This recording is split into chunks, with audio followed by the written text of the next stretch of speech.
क्या हालचाल? बस क्या डपअप नहीं है आज, बड़ी सज धज के आई हो क्या मतलब? अरे यार, डबिंग तो रोज ही करते हैं लोग। हाँ वो तो है, और पार्टी भी करते ही रहते हैं। कुछ नया है? मैं सोच रही थी हम लोग आज ना कुछ अलग सा करते हैं, क्या कहते हो? है ना, करना चाहिए ना कुछ अलग। बिल्कुल। एंड लाइक क्या? हम सोच रहे हैं कि आपके साथ हम शेयर करें बचपन से लेकर आज तक की कहानियां। यस है ना? यस, ये बहुत अच्छा आइडिया है। वेल, बचपन में हमने क्या किया, बड़े होके हमने क्या किया, हम क्या बनना चाहते थे और अल्टीमेटली हमने क्या किया और आज क्या कर रहे हैं। कौन से कांड किए, कौन सी चोरियां की, शरारतें की और पकड़े गए, कभी कभी नहीं भी पकड़े गए। हाँ, किसी को बताना मत।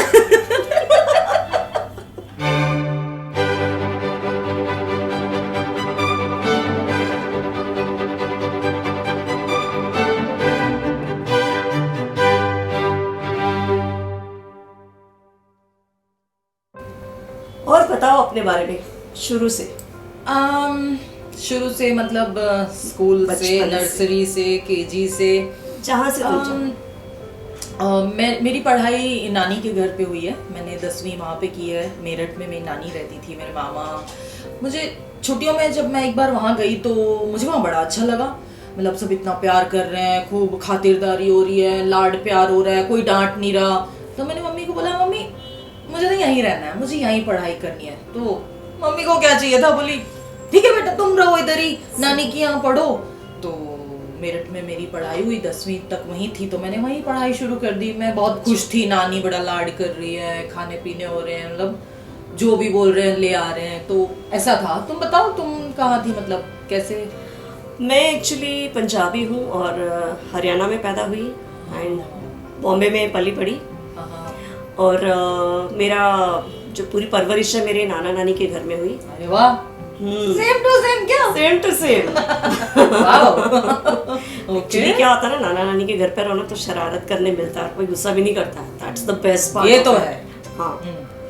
तो वहाँ पे मैं पली बड़ी और रोज सुबह 6 बजे नाना जी मेरे रेडियो ऑन कर देते थे। तो हमारी शुरुआत होती थी वंदे मातरम से। तो वंदे मातरम चलता था विविध भारती पे और उसके बाद में लाइन से भजन वगैरह, कीर्तन वगैरह चलना। तो थोड़ा स्पिरिचुअल एटमॉस्फेयर था हमारे घर में। और उसके बाद में जैसे मेरे फादर साहब थे, उन्हें काफ़ी क्लासिकल म्यूजिक सुनने का शौक था। तो वो कुमार गंधर्व जी के सब ये निर्गुणी भजन वगैरह प्ले करते थे। तो वो पूरे संस्कार जैसे बचपन से मिले, आर्टिस्ट वाला ब्लड था। हाँ, मतलब हाँ, वो चीजें थी, है ना। लेकिन हमारे फैमिली में दूर दूर तक किसी का इंडस्ट्री से या मीडिया से कुछ भी लेना देना था नहीं। दे वर ऑल बिजनेस वाले थे, या you know some of them were professors, कोई इंजीनियर्स थे। तो ऐसा हुआ। प्लस मेरे घर में ना काफ़ी सारे पेट्स भी थे। तो मुझे बचपन में ना एनिमल्स को चिढ़ाने में बहुत मज़ा आता। तो हमारे यहाँ पे जैसे बिल्ली आती थी तो मैं जैसे उसकी सेम साउंड निकालती थी। जैसे अगर 2 बिल्लियाँ लड़ रही है ना तो सेम टू सेम साउंड, जैसे अगर हम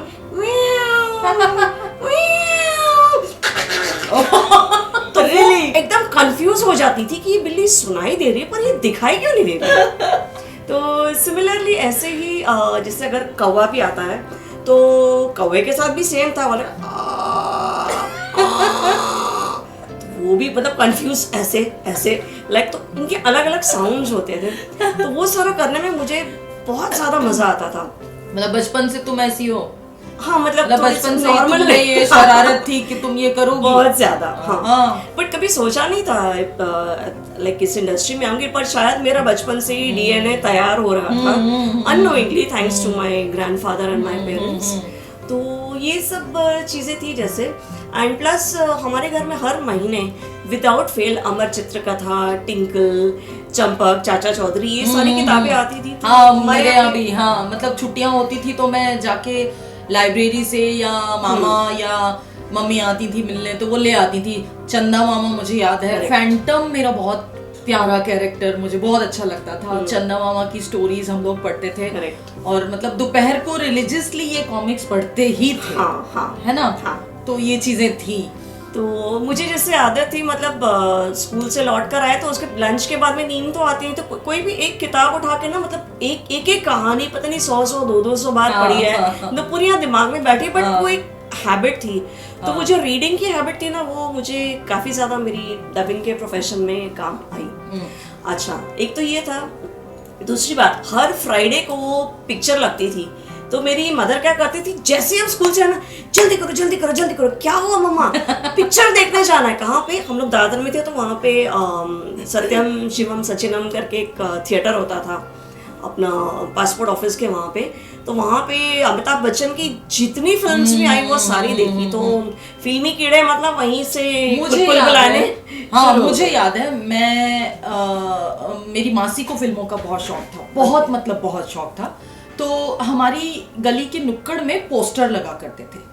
जैसी कोई नई फिल्म रिलीज होती थी तो नया पोस्टर वहाँ पे थर्सडे को लग जाता था। और मेरे स्कूल के रास्ते में था, तो मैं जैसे ही स्कूल से आती थी तो मैं पहले पोस्टर को देखती थी।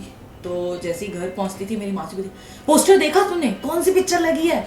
तो मैं बताती थी, हाँ मासी मैंने देखा, ये पिक्चर लग रही है। और फ्राइडे को पहला शो मैं और मेरी मासी पहले पहुंच जाते थे। तब तो ये होता नहीं था ना कि ऑनलाइन बुकिंग है या कुछ भी, ऐसे आपको विंडो पे जाके या तो ब्लैक में लेनी है या विंडो पे जाके आपको टिकट लेनी है। हम पहले ही पहुंच जाते थे शो से, टिकट लेके वहां खड़े, और ऐसी कोई लाइन नहीं है, कुछ नहीं, भीड़ भड़क का मुझे अभी भी याद है। कभी कभी देखने गए थे और हम लोग कैसे अंदर घुसे हमें पता है, इतनी भीड़, लेकिन गए, इतना क्रेज, और वो जो मजा आता था फिल्म देखने का। और मुझे बजती थी, सिक्के उछलते थे। मैं बता रही हूँ, मतलब आज की डेट में हमें फिल्म देखने जाने का टाइम नहीं है, ऐसी लाइफ होगी, लेकिन बचपन में जो इतनी फिल्में देखी है मैंने, इतनी, मुझे लगता है हमने सारी फिल्में देखी है। करेक्ट, वो सो मच ऑफ फन, नहीं? Right. And not to forget, वो जो समोसे होते थे ना जो ब्रेक में, और कैंपा कोला, है ना? यस। हाँ, और प्लस उस जमाने में ब्लैक एंड व्हाइट टीवी होता था, तो ऐसे तुम्हें वो याद है, वो जो एक चिड़िया, ओह यस, अनेक चिड़िया, एक वो, फिर दूसरा वो ट्री ऑफ यूनिटी, हाँ, किस तरह से वो रोता था, तो वो सारा बहुत ही इंटरेस्टिंग लगता था। अभी तक भूला नहीं है। यस, अभी भी दिमाग में रहती है वो चीजें, हैं अभी भी, है ना? स्टार ट्रेक होता था, फिर वहाँ पे उसमें एक वो बंदर आता था, वो ऐसे बोलता था, फॉलो मी फुल पावर, मैं यही बोलते रहती थी। मम्मी बोली पागल होगी क्या, बंदर की आवाज निकालती रहती है। बट अगेन वो डबिंग का कीड़ा वहीं से शुरू हो चुका था। प्लस हाँ जी, आप नहीं, मैं यही कह रही थी कि अननोइंगली शायद हम प्रिपेयर हो रहे थे। वो आर्टिस्ट जो था एक हमारे अंदर था, शायद हम ऐसी जगह, मैं शायद ऐसी जगह पढ़ रही थी जहाँ पे शायद वो एक्सपोजर नहीं था, और मुझे अपने आप को नहीं पता था कि मुझे क्या बनना है, क्या करना है। लेकिन 9th स्टैंडर्ड में हमारे स्कूल में म्यूजिक का ऑप्शन था, तो मैंने वोकल भी था और इंस्ट्रूमेंटल भी था, तो मैंने इंस्ट्रूमेंटल चूज किया और मैंने सितार चूज किया। वाओ।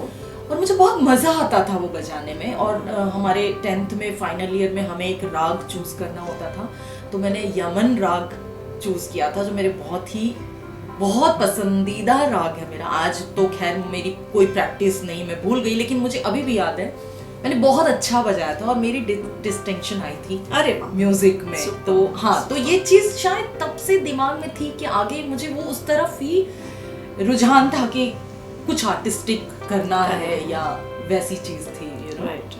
तो वो बात थी। तो ये तो हो गई टीवी वगैरह की बातें, जैसे हम लोग था। तो दूसरा क्या था, मुझे ना रेडियो सुनने का बहुत ज्यादा चस्का था, जिसकी वजह से मैं एक्चुअली 9th स्टैंडर्ड में फेल भी हो गई थी। स्क्वायर वाला बॉक्स था, 8:30 बजे से लेके 11:30 बजे तक रात को आई वुड कीप लिसनिंग। उसमें आता था वीनस संगीत सरिता और टी सीरीज संगीत सरिता। एंड उसमें क्या होता था, उस टाइम पे फिल्मों की जो प्रमोशंस होती थी वो सब रेडियो प्रोग्राम्स के थ्रू होती थी। तो और उसके बाद में शुरू होता था ना वो बेला के फूल। तो उसकी जो एंकर थी ना, वो जिस तरह से बोलती थी ना, बेला के फूल कार्यक्रम में आपका बहुत बहुत स्वागत है, देखिए आपका मनमीत आपको जब पुकारे। तो उसके बाद में फिर कोई एक गाना शुरू होगा, तो वो जो उसका तरीका था ना बात करने का, वो मुझे बहुत ज्यादा पसंद था। तो ये सुनने की वजह से ही मेरा एक्चुअली बेड़ा गर्क हुआ 9th स्टैंडर्ड में, जो मैं फेल हो गई।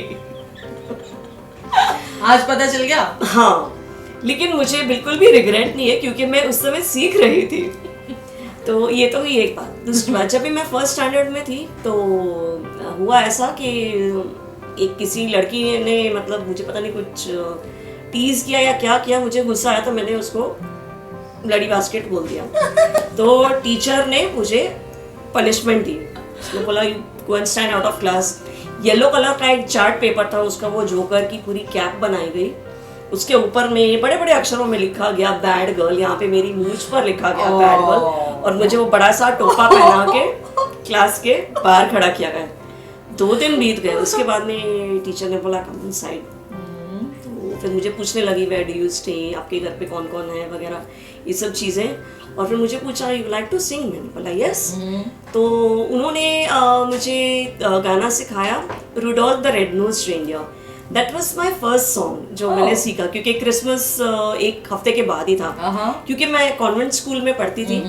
तो वो उन्होंने सिखाया और मेरा पहला स्टेज परफॉर्मेंस तभी फर्स्ट स्टैंडर्ड में हुआ। हाँ, और उसके बाद में लगातार वो कॉयर में और प्लेस वगैरह में काफी कुछ मतलब एक स्टेज पर गाना शुरू किया, पढ़ी रहती थी। हाँ, और जो मेरा कैलेंडर वो used to be full of remarks, very talkative, makes lot of noise, disturbs the entire class.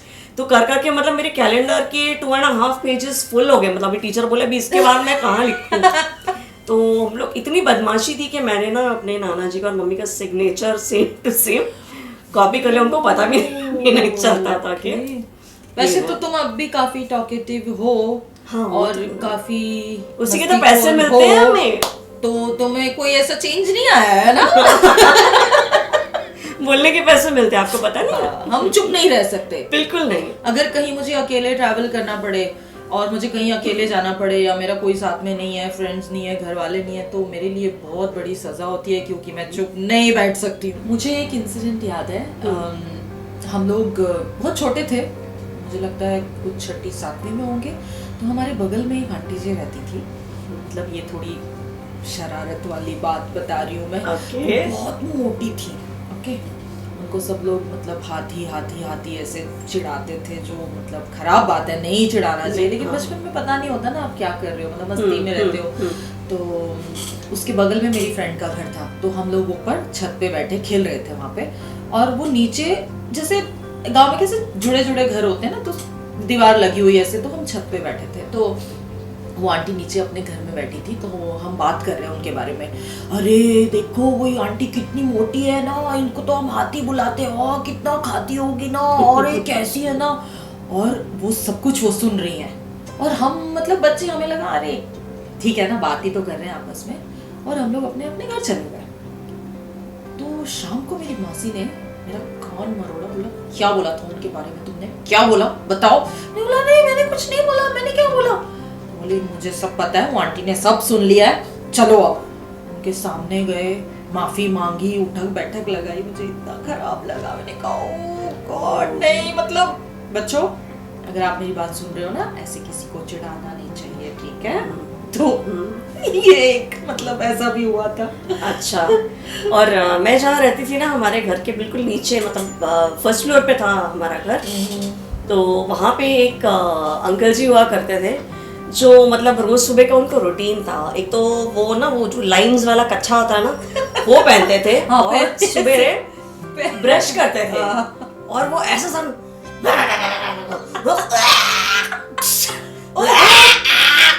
ऐसे, और वो जैसे जैसे करे मैं ऊपर से वैसे वैसे करूं। हे कौन है। अच्छा, मेरी बड़ी बहन का नाम पिंकी है। पिंकी तू नंदिनीला सांगून दे, मला चिडवू नकोस। और बोला सॉरी अंकल, गलती हो गई, लेकिन पता मजा बड़ा आया ये मस्ती करने में। और हमारे मोहल्ले में एक घर था जिसमें बहुत सारे अमरूद के और अनार के पेड़ थे, और बहुत अच्छे मोटे मोटे फल लगते थे वहां पे। तो हम दोपहर को बच्चे सब खेल रहे होते थे, और एक दिन उनका गेट गलती से खुला रह गया, और सबने देखा ओ मतलब खूब अच्छे फल लगे हुए, जब चुरा लेते हैं, तोड़ लेते हैं। मैंने बोला नहीं नहीं नहीं नहीं नहीं, मैं वो थोड़ी अच्छी बच्ची थी, ऐसी शरारती नहीं थी। तो दिख रहा है। तो उन्होंने बोला शुरुआत तुम करो, तो मैंने बोला नहीं मैं नहीं जाऊंगी, नहीं नहीं नहीं। लेकिन इतनी मतलब शरारत सूझ रही थी ना, मैंने कहा तोड़ने तो है, मतलब अच्छे दिख रहे हैं अनार और वो सब बहुत बढ़िया, और सब मतलब सो रहे हैं अंदर, किसी को नहीं पता दरवाजे खुले हुए हैं। चुपके चुपके चुपके गए, जिसके हाथ जो लगा, और हमने मतलब सारे के सारे उनके फ्रूट्स तोड़ ताड़ के और खत्म किया, और शाम को उनको भी पता चल गया, और जो शिकायत लगी और जो हमारी क्लास लगी है, से गाल पकड़े, भाई चोरी नहीं करेंगे, गलत बात है बच्चों, ऐसे चोरी नहीं करना। लेकिन वो अमरूद का टेस्ट बड़ा अच्छा होता है, इतना मजा आया था वो खा के, मैं बता नहीं करके लाया, मतलब कितने भी पैसे देके आप खरीद लो ना, लेकिन ऐसे वाले चोरी करके खाने में मजा है ना, बदमाशी का मजा आया एक्चुअल में, बहुत मजा आया था। मैं बहुत मिस करती हूँ वैसी कोई भी चीज अब तो।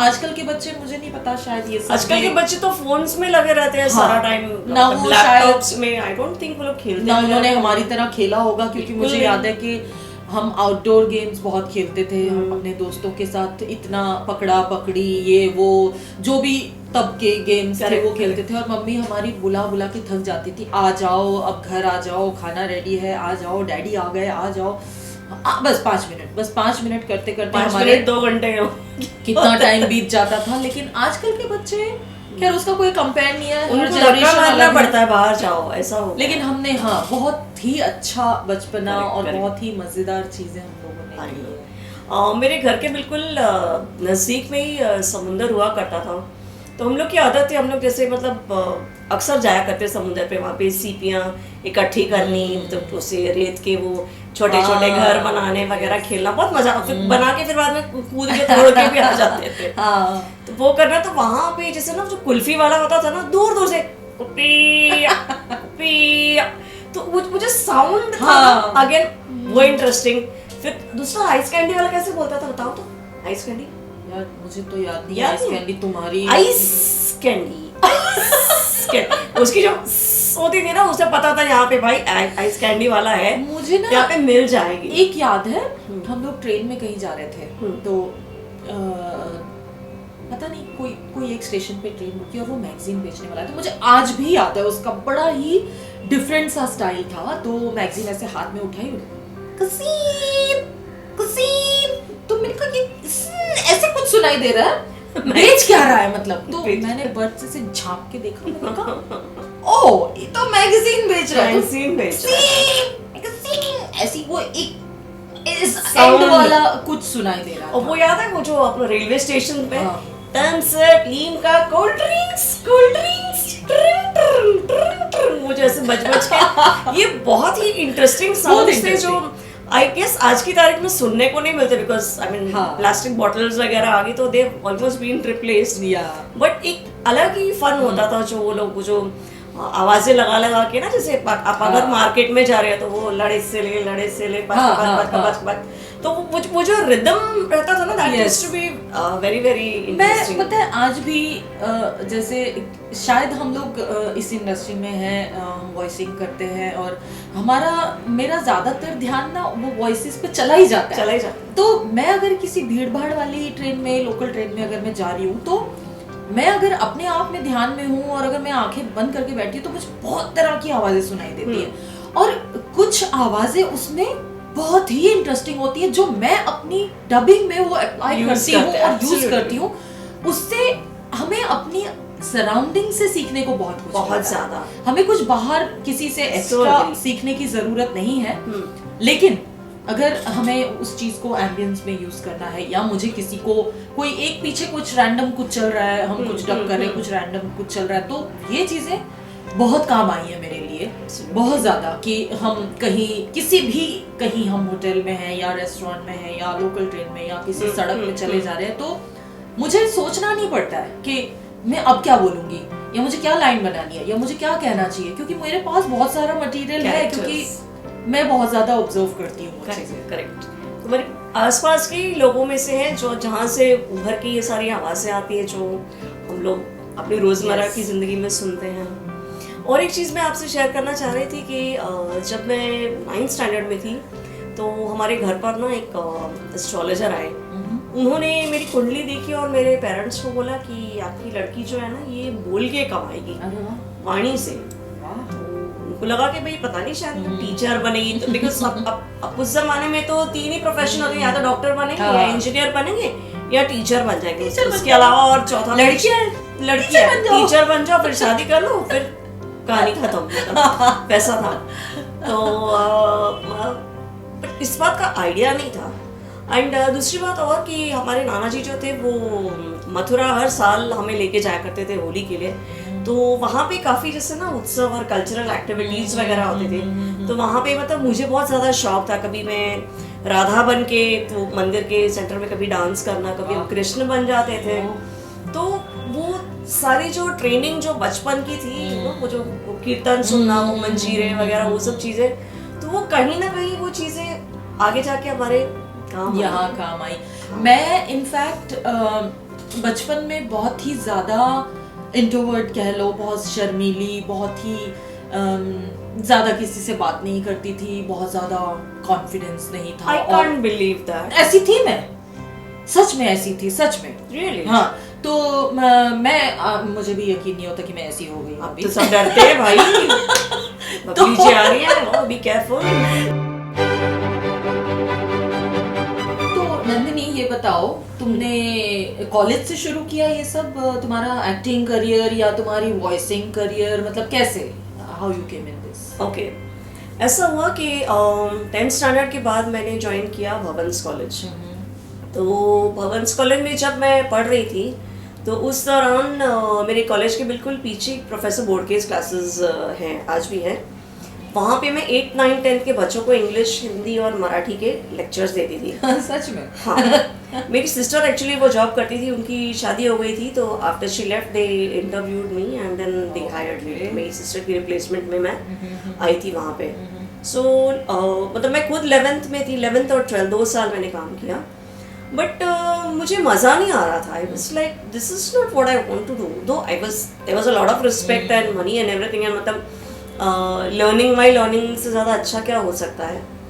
तो इन द मीन टाइम ऐसा हुआ कि हमारी फैमिली में हमारे एक अंकल जी थे, नो मोर, उनका नाम था केवल भास्कर।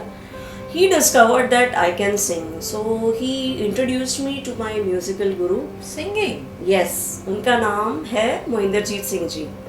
तो he is a renowned mentor for a lot of playback singers in the industry.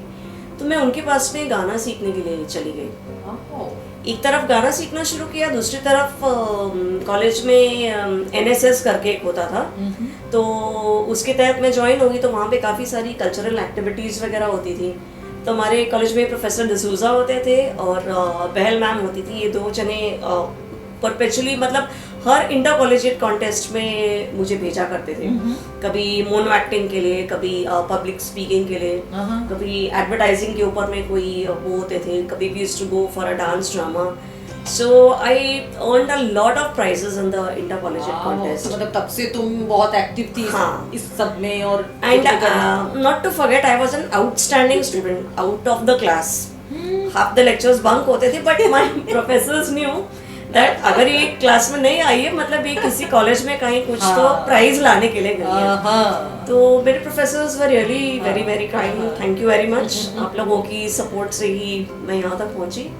And क्योंकि मैं लिटरेचर की स्टूडेंट थी तो काफ़ी ज़्यादा फोकस मतलब रीडिंग एंड राइटिंग के ऊपर होता था। सो वो चीज़ काफ़ी मेरे को काम आई आगे, जैसे वॉइसिंग इंडस्ट्री में। फिर ऐसा हुआ कि जो मोहिंदरजीत सिंह जी के साथ में जब मैं सीख रही थी, उस समय यूटीवी का एक सीरियल बन रहा था मीरा करके, जो संत मीराबाई के ऊपर था। तो उनकी रिकॉर्डिंग्स वगैरह के लिए वो हम सब स्टूडेंट्स को अपने साथ में आलाप्स वगैरह, क्लासिकल के जो भी सरगमे वगैरह गाने के लिए रेडियो वाणी करके एक स्टूडियो होता था वर्ली में, वहाँ पर ले जाया करते थे। So that was my first experience with playback. तो काफ़ी सारे गाने वगैरह कोरस में गाए, उनके साथ गए, तो वहाँ से मेरी ट्रेनिंग शुरू हो गई। फिर जो कीड़े थे वो तो कुल बुला रहे थे आर्टिस्ट की कि भाई और क्या।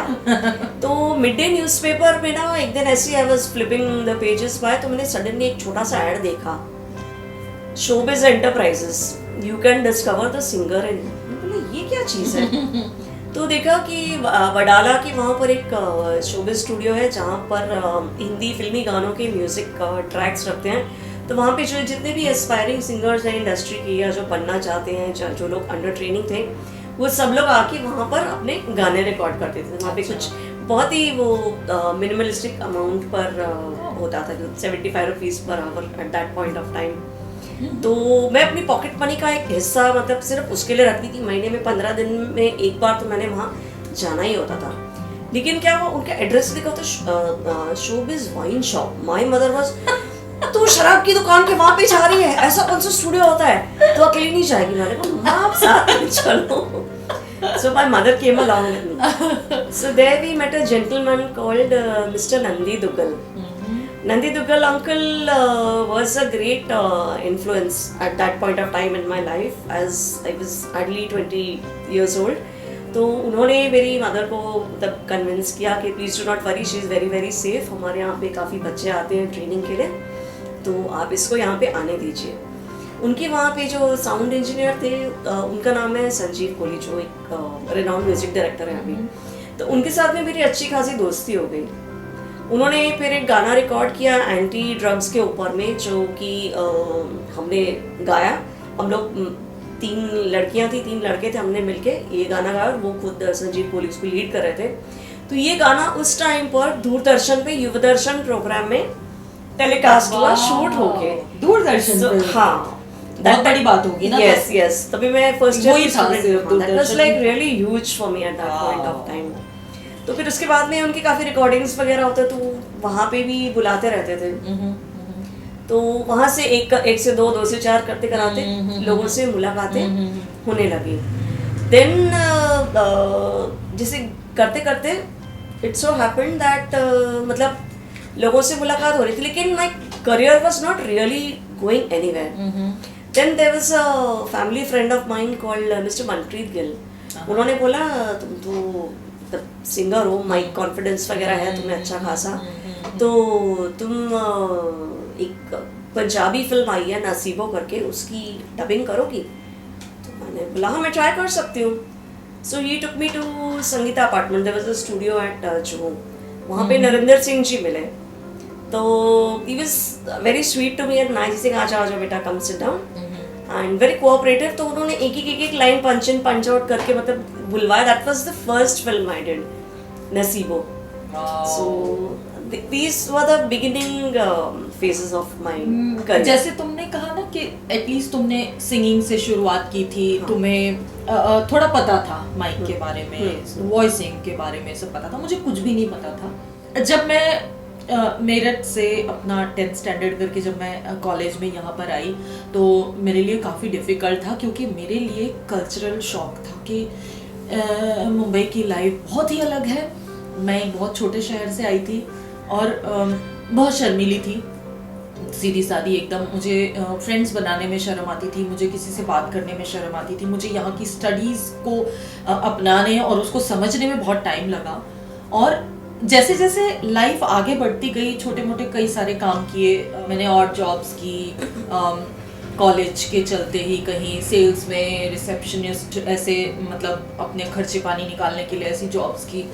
फिर धीरे धीरे मुझे किसी ने कहा कि तुम, क्योंकि मेरी फैमिली में कोई भी इस इंडस्ट्री से बिलोंग नहीं करता है, फिल्म इंडस्ट्री से कुछ नहीं, डैड कहीं कुछ भी नहीं। तो मुझे थ्रू समबडी, कोई फ्रेंड ने कहा कि सीरियल्स में कॉस्ट्यूम करोगी? तो मैंने बोला मुझे कुछ मतलब थोड़ी बहुत फैशन की समझ ऐसे है, बट मैंने कभी ये किया नहीं है काम। तो बोले कोई बात नहीं, पहले आप असिस्ट करो, तो उसके बाद तुम सीख जाओगी। तो मैंने कहा ठीक है। तो ऐसे करके मैंने काफ़ी सीरियल्स में costume assistant, independent costume designer, costume coordinator कह लो, इस टाइप का मैंने काम किया। बट अगेन जैसे तुमने बोला, कुछ अंदर था जो खुश नहीं था, कुछ कमी लग रही थी, कुछ सेटिस्फेक्शन नहीं हो रहा था कि कर रहे हैं ठीक है, काम कर रहे हैं, काम करना है, पैसे कमाने हैं। फर्स्ट प्रोजेक्ट कौन सा था कॉस्ट्यूम का? फर्स्ट प्रोजेक्ट मैंने तारा एक सीरियल आता था। अरे वाह, वो तो बहुत सुपरहिट सीरियल था जी टीवी का। यस, तो मैंने अपना करियर वहां से शुरू किया as a costume coordinator, commendable. और वो करते करते उन्हीं के और सीरियल किए, फिर बहुत सारे और किए, फिर बनेगी अपनी बात, जस्ट मोहब्बत, ये सारे मैंने काफ़ी सारे किए। 5 साल तक मैंने काफ़ी बहुत सारे इस तरह के सीरियल किए। फिर मैंने कहा नहीं, मुझे नहीं मज़ा आ रहा है इसमें, और एक दिन मैंने वो बंद कर दिया। एंड देन अगेन ऐसे ही एक्सीडेंटली किसी ने मुझे बोला कि डबिंग क्यों नहीं ट्राई करती हो, तो बिकॉज मेरी मदर टंग पंजाबी है, तो पंजाबी का काम चल रहा था। तो मुझे आज भी याद है, मैंने कहा नहीं यार, मुझे तो कुछ नहीं आता, मैं कैसे करूँगी। बोले ट्राई तो करो। मैं बैठी माइक पे, तब उस ज़माने में हाईएट करके होता था, आजकल तो सब कुछ प्रो टूल्स आ गए हैं, डिजिटाइज हो गया सब कुछ। तभी हाईएट पे हम डब करते थे, और उसमें आपको बहुत ज़्यादा स्कोप नहीं होता है, आपको पूरा जहाँ पॉज है बड़ा वहीं तक आपको पूरा बोलना है, चाहे वो पूरा पेज बोलना पड़े आपको, डायलॉग्स आप बीच में नहीं काट सकते। खैर मैंने डबिंग वहाँ से सीखी, शुरू किया, धीरे धीरे धीरे छोटे छोटे छोटे कैरेक्टर करते करते करते करते मैंने अपने आप को उसमें डालना शुरू किया। फिर वहीं पे डिस्कवरी की भी डब होती थी, नेक्स्ट स्टूडियो में। तो उन्होंने मुझे बोला कि आप एक लाइन हिंदी की बोलनी है, आप आ जाओगे ज़रा। मैंने कहा हाँ। तो मैं गई, और मुझसे वहाँ कुछ तो गलती हो गई ग्रामर में, तो मुझे बहुत शर्म आई। मैंने बोला अरे मुझे तो लगता है कि हिंदी डबिंग के लिए मुझे बुलाया ही नहीं जाएगा, मैं सिर्फ पंजाबी ही करने वाली हूँ। तो मेरा थोड़ा सा कॉन्फिडेंस वहाँ लो हो गया। मैं घर आई, उसके बाद मैंने काफ़ी दिन ब्रेक ले लिया, ये सोच के कि मुझसे होगा ही नहीं ये काम। लेकिन ऐसा नहीं था, जो अंदर टैलेंट था वो तो था ही, मुझे अपने आप को थोड़ा एक्सप्लोर करना था। थोड़े दिन के बाद मुझे लगा नहीं, मैं क्यों बैठी हूँ घर पे, मैं कर सकती हूँ ये काम, और मेरी हिंदी में कोई खराबी नहीं है। तो मैंने फ़ोन करने शुरू किए, लोगों से मिलना शुरू किया, ऑडिशन देने शुरू किए, और वो जो कॉन्फिडेंस मुझ में था उसको मैंने ऊपर रखा, मैंने उसको पकड़ के रखा, और मैं गई, मैंने ऑडिशंस दिए, और बहुत अच्छे भी हुए वो ऑडिशंस। तो मेरा सिर्फ ये कहना है सबसे कि अपने कॉन्फिडेंस को कभी लूज़ मत करना चाहिए, कभी नहीं करने दीजिए, क्योंकि उससे आपको बहुत फ़ायदा होता है। और मेरे ऑडिशंस थ्रू हुए, उससे मुझे बहुत कॉन्फिडेंस और ज़्यादा कॉन्फिडेंस मिला, लोग अच्छे मिले, उन्होंने आगे मुझे रेफरेंस दिए, मैं वहाँ गई, वहाँ और डब किए, उससे मुझे और सीरीज़, फिल्म्स, क्या नहीं। तो इस तरह से मेरी डबिंग की जर्नी शुरू हुई, और मैंने इस जॉब को बहुत इंजॉय किया है, आज तक करती हूँ। Every day is a learning day for me. हम नए नए कैरेक्टर डब करते हैं, हमें बहुत मतलब we are blessed to be in such job कि हमें कहीं बोरियत नहीं होती है। तुम्हें याद है हमने जब एकदम शुरुआत में एक एकार्ट करके Yes! Series in Punjabi, I remember मैं उसमें एक हॉर्स का कैरेक्टर करती थी राइट, और बहुत मजेदार कैरेक्टर था वो। बहुत उसमें मजेदार था। छोटे छोटे चूहे थे, चूहों का भी करते थे हम, और वो हॉर्स का मैं करती थी। मुझे आज भी अगर कोई पूछे कि मुझे सबसे ज्यादा डब करना क्या पसंद है, तो मैं कहूँगी एनिमेशन रियली। और एनिमेशन में मैं छोटे बच्चों का डब करना मुझे सबसे ज्यादा पसंद है। पहले प्रोजेक्ट के बारे में बताओ, तो कौन सा था तुम्हारा? मेरा पहला प्रोजेक्ट था नसीबो, अच्छा। जो मुझे मिस्टर मनप्रीत गिल ने दिलाया था, and Narendra Singh ji was sound recorders for that. वो मैंने संगीता अपार्टमेंट्स में जाकर के डब किया था। It was from Punjabi to Hindi. Oh हाँ, ओके। What about you? मेरा हिंदी वाला पहला प्रोजेक्ट था, एक मूवी आई थी अनिल कपूर की, नायक, ओके, है ना। तो उसके लिए उसकी एम्बियंस हो रही थी, और मुझे कुछ पता ही नहीं था एम्बियंस क्या होती है, उसमें कितने लोग आते हैं और क्या करना होता है। तो सीख रही थी, तभी तो चल रहा था। सो उन्होंने जो कोऑर्डिनेट कर रहे थे उन्होंने बोला कि आ जाओ आप एम्पायर स्टूडियो में, डबिंग थी और शिफ्ट थी। तो मैं पहुंच गई अपने टाइम से। तो वहाँ जाके मैंने देखा बहुत सारे लोग हैं यहाँ, तो उसमें मुझे क्या करना है। तो बोले तुम्हें बताया जाएगा तुम्हें क्या करना है। और जब एम्बियंस शुरू हुई तो सब अपनी अपनी लाइंस बोल रहे थे, और कभी हम चल रहे थे, कभी रुक रहे थे, कोई कभी हंस रहे थे। तो मुझे जब हंसी वाला सीन आया तो मुझे सच में इतनी जोर से हंसी आ गई। मैंने बोला ये क्या हो रहा है, जैसे आजकल लाफिंग क्लब वैसा। तो मेरी हंसी रुक ही नहीं रही थी, टेक खत्म हो गया और मैं मुंह दबा के, मुझे समझ नहीं आया कि कैसे। उन्होंने बोला बोला ओके मुझे रुकना है। तो मुझे बहुत अच्छे से याद है आज भी, मैंने अपनी शुरुआत नायक फिल्म की एम्बियंस से की थी और मुझे बहुत ही मजा आया था वो करने में। Okay okay. जैसे ही नसीबो फिल्म की डबिंग खत्म हुई तो मिस्टर मनप्रीत गिल ने मुझे बताया कि सोनी एंटरटेनमेंट टेलीविजन करके एक नया चैनल लॉन्च होने जा रहा है। तो उन्होंने कहा कि वो लोग काफ़ी सारे प्रोजेक्ट डब कर रहे हैं, तो क्योंकि तुमने ये फिल्म मतलब काफ़ी अच्छे से करी तो why don't you go and try over there. तो उन्होंने मुझे कहा कि साउंड एंड विजन करके एक एजेंसी है, लीला घोष है वहाँ पे, आप उनसे जा कर के मिलो। उनका नंबर मुझे दिया, तो मुझे बुलाया गया। मैं आई, अंधेरी में एक स्टूडियो है क्वालिटी सिने लैब करके, तो वहाँ पर मैं गई ऑडिशन के लिए। तो करीब 2-2.5 घंटा मतलब मुझे बैठना पड़ा, पर मैं बैठी हुई हूँ चुपचाप। मतलब वहाँ पे 2-3 स्टूडियोज थे एक साथ में एक ही फ्लोर पे, तो काफ़ी हसल बसल था, काफ़ी प्रोजेक्ट्स चल रहे थे वहाँ पे, कोई आ रहा है कोई जा रहा है, मगर मैं घबराई हुई कि नई जगह है, पता नहीं क्या है, कैसे होगा क्या होगा। तो मुझे लीला मैम ने बुलाया अंदर, तो थोड़ी सी नर्वस हो गई थी मैं। तो एक ही लाइन को कम से कम 20 से 25 दफे बोला, बट अल्टीमेटली बोल करके मैं वहाँ से हट गई। तो मैम ने बोला अभी लेट यू नो। मुझे समझ में आ गया कि ऑडिशन अच्छा नहीं हुआ है, but then I didn't want to give up. तो मैं जैसे बाहर निकली तो वहाँ पे प्रदीप शुक्ला जी से मेरी मुलाकात हुई। प्रदीप शुक्ला जी की daughter and me, we were in the same school, so he knew me since childhood. He said, अरे बेटा तुम यहाँ पे लाइक क्या डबिंग करने आई हो? I said, नहीं uncle, I have come to give the audition. So he told his son then that please do call her. मैंने मन में सोचा इधर तो फ्लॉप स्टोरी है, ये तो मुझे क्या ही बुलाएंगे। But as they say, no, everything has its divine timing. Yes. Next day I got a call from his son Udayan that come for an audition. तो मुझे एक जगह बुलाया गया था, वहाँ पे जा करके मैंने ऑडिशन दिया। इत्तेफाक से वो अच्छा रहा, तो उसने बोला I'll let you know but I like it, I'm keeping this. Same शाम को मुझे फोन आ गया कि आपका ना वो हमने रख लिया है, कल आ जाओ, आप आपका चेक कलेक्ट कर लो एंड आगे के और 2 एपिसोड्स आए तो उसमें हम आपको इंसिडेंटल्स के लिए बुलाएंगे। तो वो प्रोजेक्ट था आई ड्रीम ऑफ जीनी। तो वहाँ से मेरी फुल फ्लेजेड मतलब शुरुआत हो गई करियर को लेकर के। मुझे अपना एक किस्सा याद आ रहा है कि शुरुआती दिनों में मतलब मुझे हंसी भी आती है वो सोच के आज।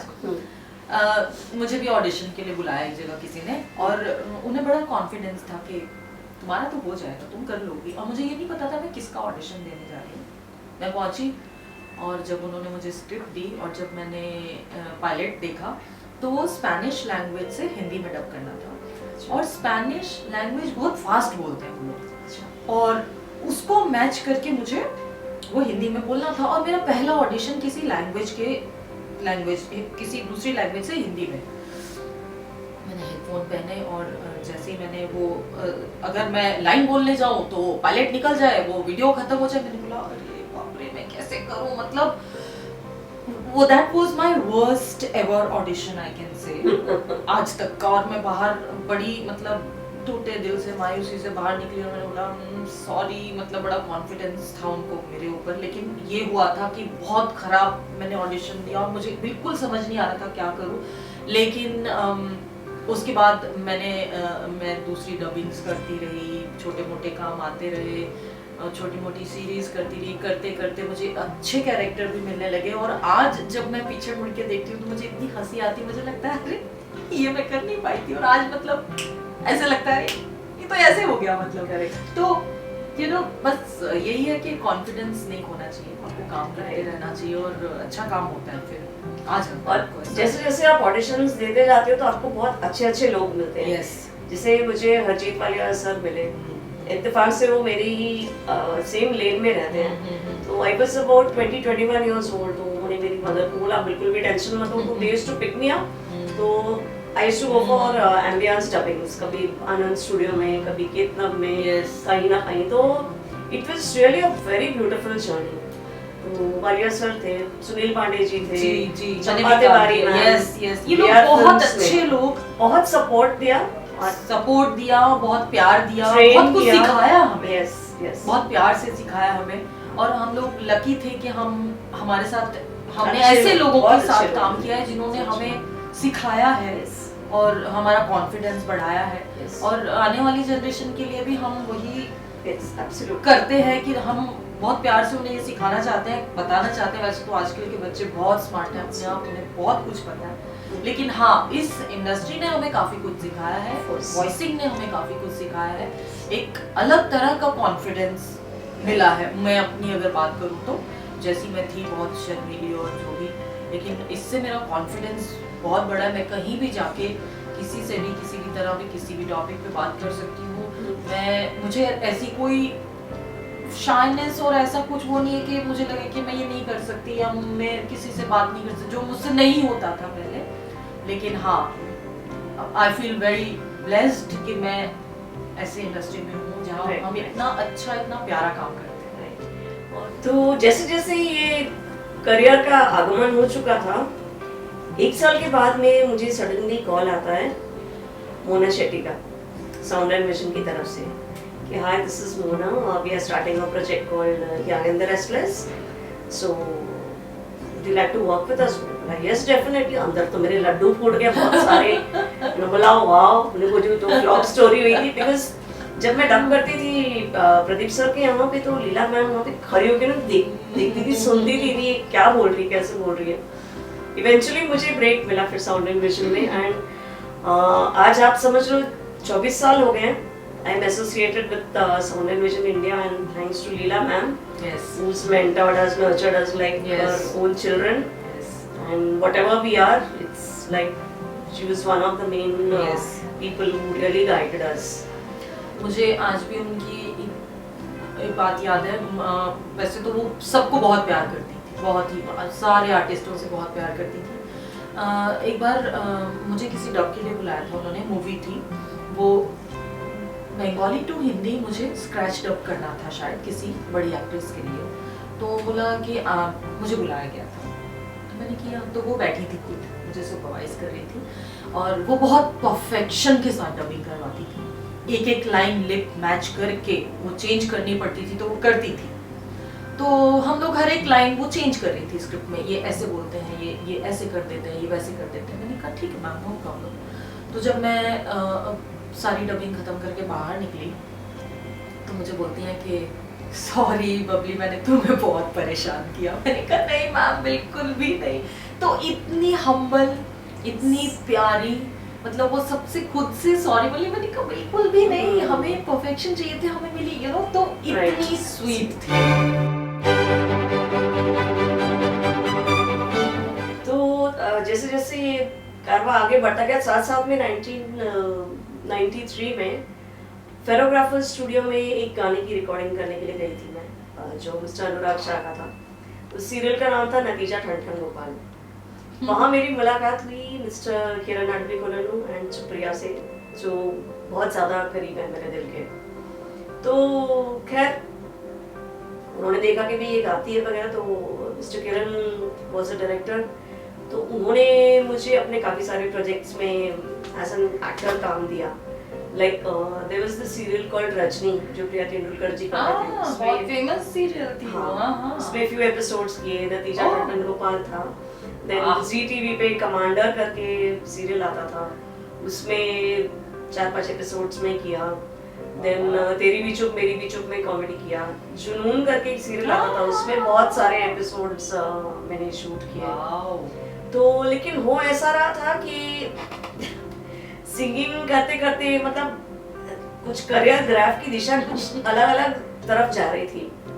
तो मैं इतना समझती हूँ कि उस टाइम में मतलब आप खुद को डिस्कवर कर रहे होते कि व्हाट इज योर कॉलिंग, आप एग्जैक्टली करना क्या चाहते हो। बिकॉज उस टाइम पे ऐसे कोई वर्कशॉप्स वगैरह जैसे आजकल के बच्चों के लिए है, इंस्टीट्यूट्स बने हुए हैं, वैसा कुछ था नहीं। तो हम लोग धक्के खाते खाते यहाँ वहाँ सबसे मिलते मिलाते अच्छे लोगों से एक मुकाम पर पहुँचने की कोशिश कर रहे थे। तो मेरी मदर ने मुझसे कहा कि तुम कर क्या रही हो लाइफ में।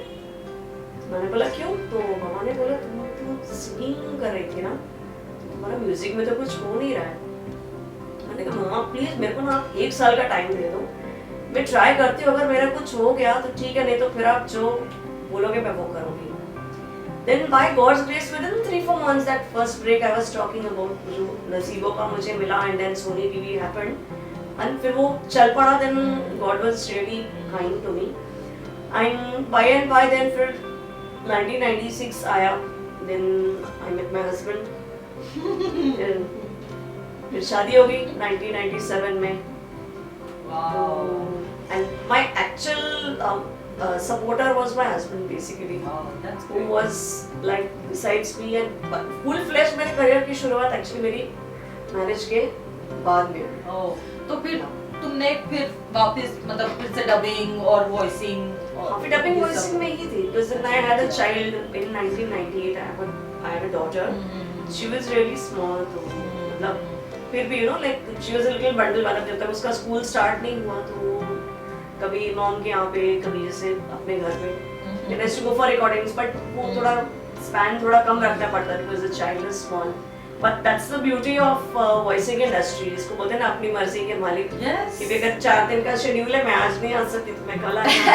मैंने बोला ना, we are so blessed to absolutely be a voice artist कि बहुत इज्जत और अपनी मर्जी के मालिक हैं. Convenience. हम अपनी मर्जी के मालिक हैं, अपने बॉस खुद हैं और मज़ा भी आता है ये काम करने में. मुझे जब मैंने अपनी वॉइसिंग शुरू की थी तो मुझे काफ़ी लोगों ने कहा कि क्या तुम एक्टिंग करती हो? तो मैंने बोला नहीं, मैं एक्टिंग नहीं करती हूँ. आपको ऐसा क्यों लगा? तो मैंने बोला नहीं, जिस तरह की आपकी परफॉर्मेंस है हमें लगा कि आप एक्टिंग करती हो. तो मैंने बोला मैं इन अ वे एक्टिंग ही तो कर रही हूँ. करेक्ट. आप जब आप वॉइसिंग कर रहे हैं, जब आप डबिंग कर रहे हैं तो आपके एक्सप्रेशन तो वही आ रहे हैं. करेक्ट. तो इन अ वे वॉइस एक्टिंग तो कर ही रहे हैं आप. फिर छोटे मोटे इधर उधर कुछ एक्टिंग के भी प्रोजेक्ट मिले थे, वो भी मैंने कर लिए. मज़ा बहुत आया मुझे जैसे में. और कुछ प्रमोशनल हेल्थ के गवर्नमेंट के कुछ फिल्म थी प्रमोशनल, ऐसे मुझे कुछ याद नहीं. बट हाँ, रिसेंटली मैंने एक वेब सीरीज की है कॉल्ड लेडी पंडित. अरे जिसमें मैं मॉम बनी हूँ वो लड़की की जो पंडित बनना चाहती है.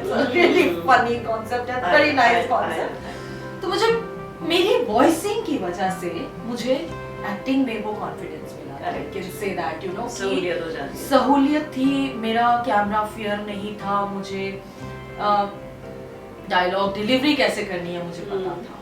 तो अगर मेरा वॉइसिंग का एक्सपीरियंस नहीं होता तो शायद मेरे को एक्टिंग में भी वो काम नहीं आता. तो बहुत इजी हो गया मेरे लिए. I totally agree with her. Voicing की वजह से ना हमें एग्जैक्टली समझ में आ जाता है कि सामने वाला जो डायरेक्टर है या जो स्टोरी हम पढ़ रहे हैं उसकी डिमांड क्या है. जो कैरेक्टराइजेशन या एक पर्टिकुलर कैरेक्टर को किस टाइप का आपको कलर देना है, उस चीज़ की हमको समझ है. तो जैसे मैं अभी after a gap of so many years, पिछले 3 साल से दोबारा एड फिल्म्स कर रही हूँ, वेब सीरीज कर रही हूँ. मैंने रिसेंटली काफ़ी सारे एड फिल्म्स किए. AIB knockout all India Bakchod के लिए प्रोमोट किया, Agni Phera serial. Then there was this Wadhwa group के लिए एड फिल्म करी. Dish TV with Ranveer Singh and layer shot की एड करी की जो अभी भी ऑन एयर है. अगर आप चलते फिरते देख ले तो मुझे देख लेना उसमें. And latest being was MTV bra campaign. It's called बार ब्रा देखो. It's basically regarding those aunties, you know, who are very judgmental. And मतलब वो लड़कियों की ब्रा दिख रही होती है ना, मेरी नौकर की ब्रा अंदर में शिफ्ट करो. It's a funny concept but very nicely presented. Yes. Also, I wanted to mention मेरा एक चैनल भी है on YouTube called Digital Duckans. वहाँ पे मेरा एक प्रोग्राम आता है. It's called भोली क्या बोली, जिसमें मैं एक कैरेक्टर प्ले करती हूँ जिसका नाम है भोली Bhalla. So she is a Punjabi lady who is very desperate to go to Canada. वो कनाडा ड्रीम्स है उसकी, तो वो कुछ भी करने को तैयार है. तो आप वो जरूर देखिएगा. And also there is a series called उफिए पेरेंट्स, जिसमें मैं और मेरे हस्बैंड इंदर, हम दोनों we are playing the mom dad जो बच्चों को परेशान करते रहते हैं. इतने बजे जाना, उतने बजे मत आना, या जो भी इस तरह की छोटी मोटी चीजें होती हैं.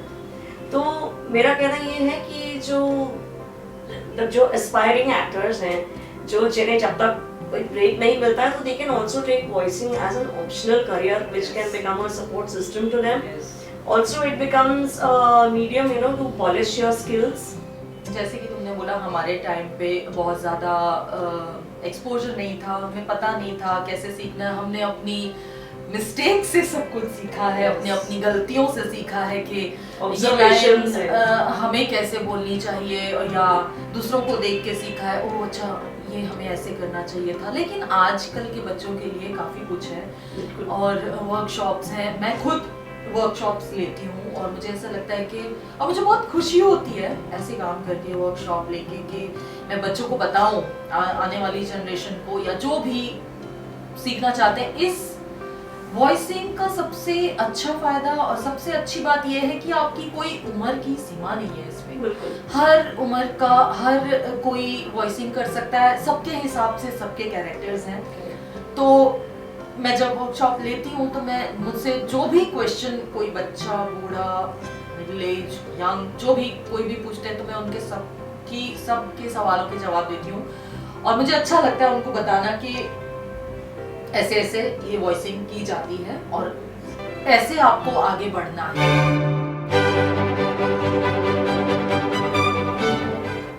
साउथ की फिल्म्स के बारे में क्या कहना है?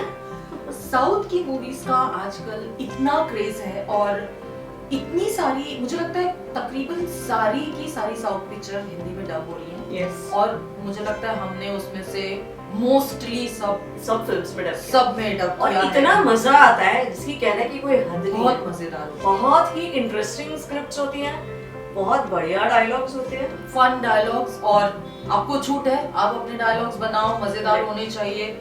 और हम लोगों ने Comedy साथ बहुत में रहती है। बहुत ज्यादा बहुत कॉमेडी, हमने साथ में कंचना की, हाँ, कंचना मूवी में मैंने भाभी का कैरेक्टर डब किया हुआ। एकदम मैड मूवी, एकदम पागलपंती वाली मूवी है। और Correct, तुमने correct. उसमें और मैंने जो वो भूतनी है ना, जो हाँ. घोस्ट साउंड्स हाँ. है, वो सारे मतलब घर पे तो मुझसे कोई डरता नहीं है, तो मैंने सोचा चलो यहीं पे थोड़ा सा लोगों को डराया जाए। तो इसमें जो घोस्ट साउंड्स है वो सारे मैंने किए हैं। वाओ। एक पिक्चर है अरुंधति, शायद अरुंधति, ओके। उसमें जो पीछे एक बहुत ऐसे भूतिया आवाज चलती रहती है, वो ओल्ड वुमेन की वो है, वो की है। और साउथ मूवीज में या तो मैं माँ हुई, उसमें चाची, भाभी, ये तो सारे कैरेक्टर होते ही होते हैं, पूरी फैमिली उनकी होती है। तो मुझे याद भी नहीं अब मैंने कितनी सारी साउथ मूवीज, मतलब मेरे जो भी फ्रेंड्स या जो मेरी वॉइस जिनको पता होती है कि पहचान लेते हैं, वो हमें तुम्हारी पिक्चर आ रही थी, मतलब कोई ना कोई चलती ही रहती है। साउथ मूवीज हमने इतनी की और मजा भी बहुत आता है डब करने में। और ये सिंघम फिल्म जो थी साउथ वाली, उसमें मैंने एक लेडी डॉन का कैरेक्टर किया है, जो एकदम गुंडी टाइप होती है। वो मतलब आके पुलिस इंस्पेक्टर को, इसलिए लिटरली जैसे बम्बैया लैंग्वेज में बोलते हैं ना कि भूल देके जाती है, ए आना रे तू क्या करता है, इस टाइप की टोन में। सो वैसे वाली। बाकी कई बार फिर उसमें माँ का कैरेक्टर आ जाता है, चाचियों का आता है, मतलब जो एल्डरली एज ग्रुप में आता है, जो 40+ में, उसमें काफी सारा काम करने का मौका मिलता है हमें। और सबसे अच्छी बात यह है कि हम लोगों को साउथ ही नहीं, मतलब हमें, मैं अगर अपनी बात करूं तो मुझे 3-4 कैटेगरी में मुझे रखा जाता है।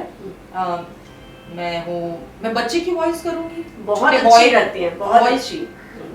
मिडिल एज की करूंगी, बुढ़िया, बहुत ही कप आती वाली भी, वैसी वाली भी, मतलब मैं करूंगी वैसे। अरे मैं तो डर जाती हूँ तुम्हारी ऐसी आवाज सुन के। बहन, मुझे बुखार हो रहा है।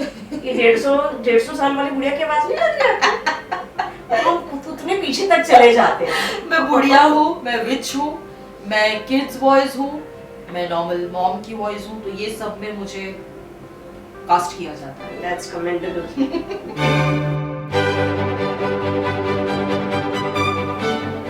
तुम्हारी एनिमेशन जर्नी के बारे में बताओ, क्या क्या तुमने किया, फिर मैं बताऊंगी मैंने क्या क्या किया।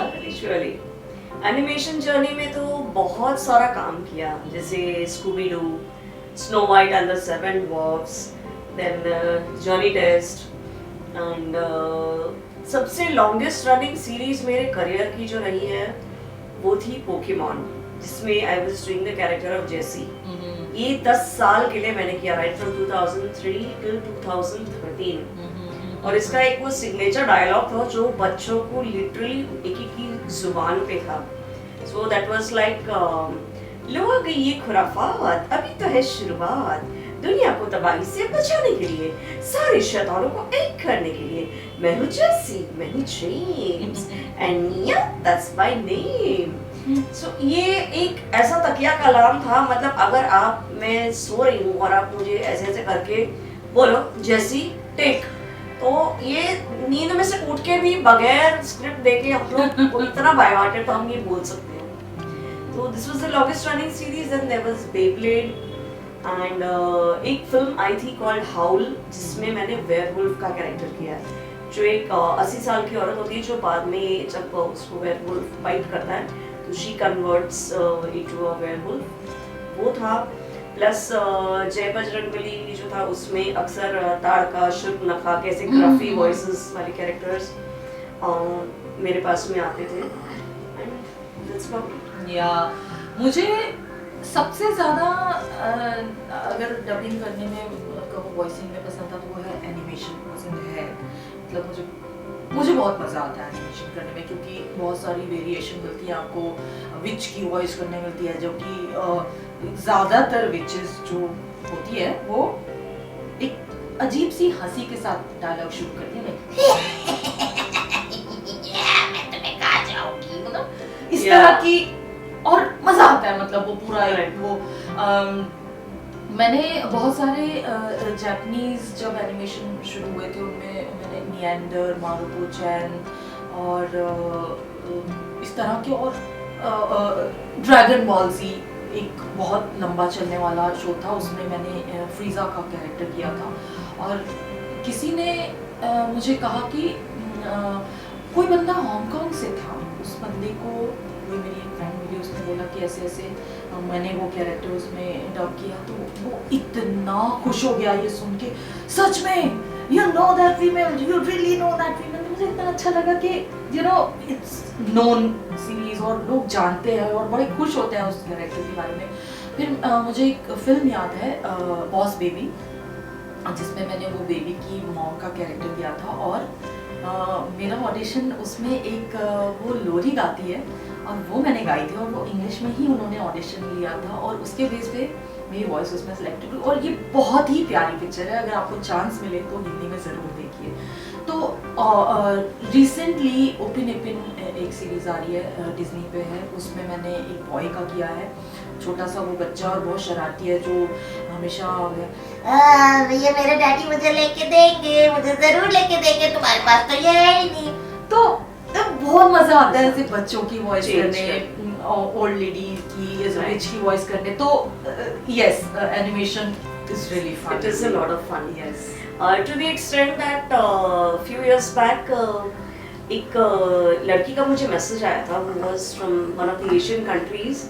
वो रिसर्च कर रही थी पोकेमॉन सीरीज पर, क्योंकि पोकेमॉन 21 लैंग्वेजेस में डब हुई है, तो कौन सा कैरेक्टर किस किस कंट्री के किस आर्टिस्ट ने डब किया, तो उस पर से उसने सबका पेज बनाया। तो मेरा एक पेज भी है गूगल पे, जहाँ पे पोकेमॉन सीरीज के बारे में लिखा गया है कि भाई नंदिनी शर्मा सर करके आर्टिस्ट है, and Kalpesh Parekh is the director, and it's dubbed by software vision India.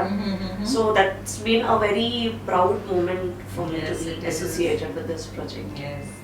और रिसेंटली जो सीरीज की है उसमें से थी कुंग फू पांडा, जिसमें मैंने एक एल्डरली वुमन का कैरेक्टर किया है। टॉम एंड जेरी जो कार्टून है उसमें रिसेंटली मैंने हिल्डी एंड बीटी करके दो सिस्टर्स होती, जो विचेस होती, जो एक मैजिकल पोशन बना रही होती हैं, तो उनका कैरेक्टर किया। उसमें भी again she has a very funny kind of a laughter, like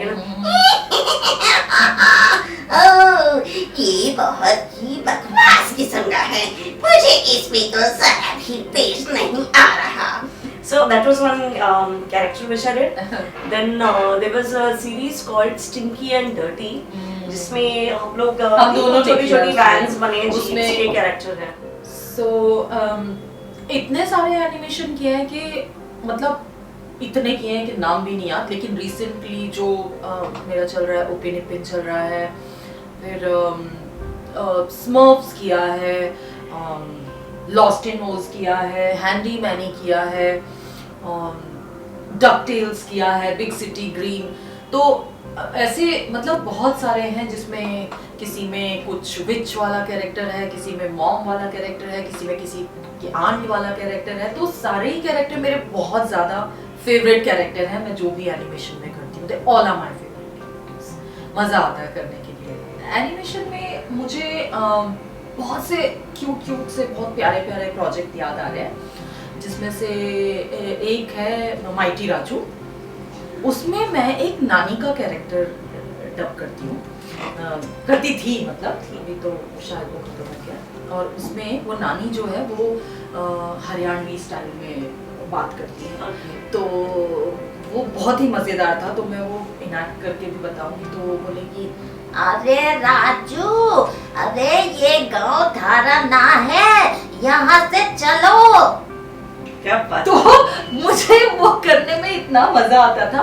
and thanks to Anju Pinky Mayukhi कि उन्होंने मुझे वो चांस दिया। और वहाँ पे मैंने बहुत सारे एनिमेशन किए, जैसे सिंपल समोसा, माइटी राजू, उपिन इपिन, जो भी हमने अभी खत्म ही किया है और भी होगा। बहुत मजा आया वो भी करने में।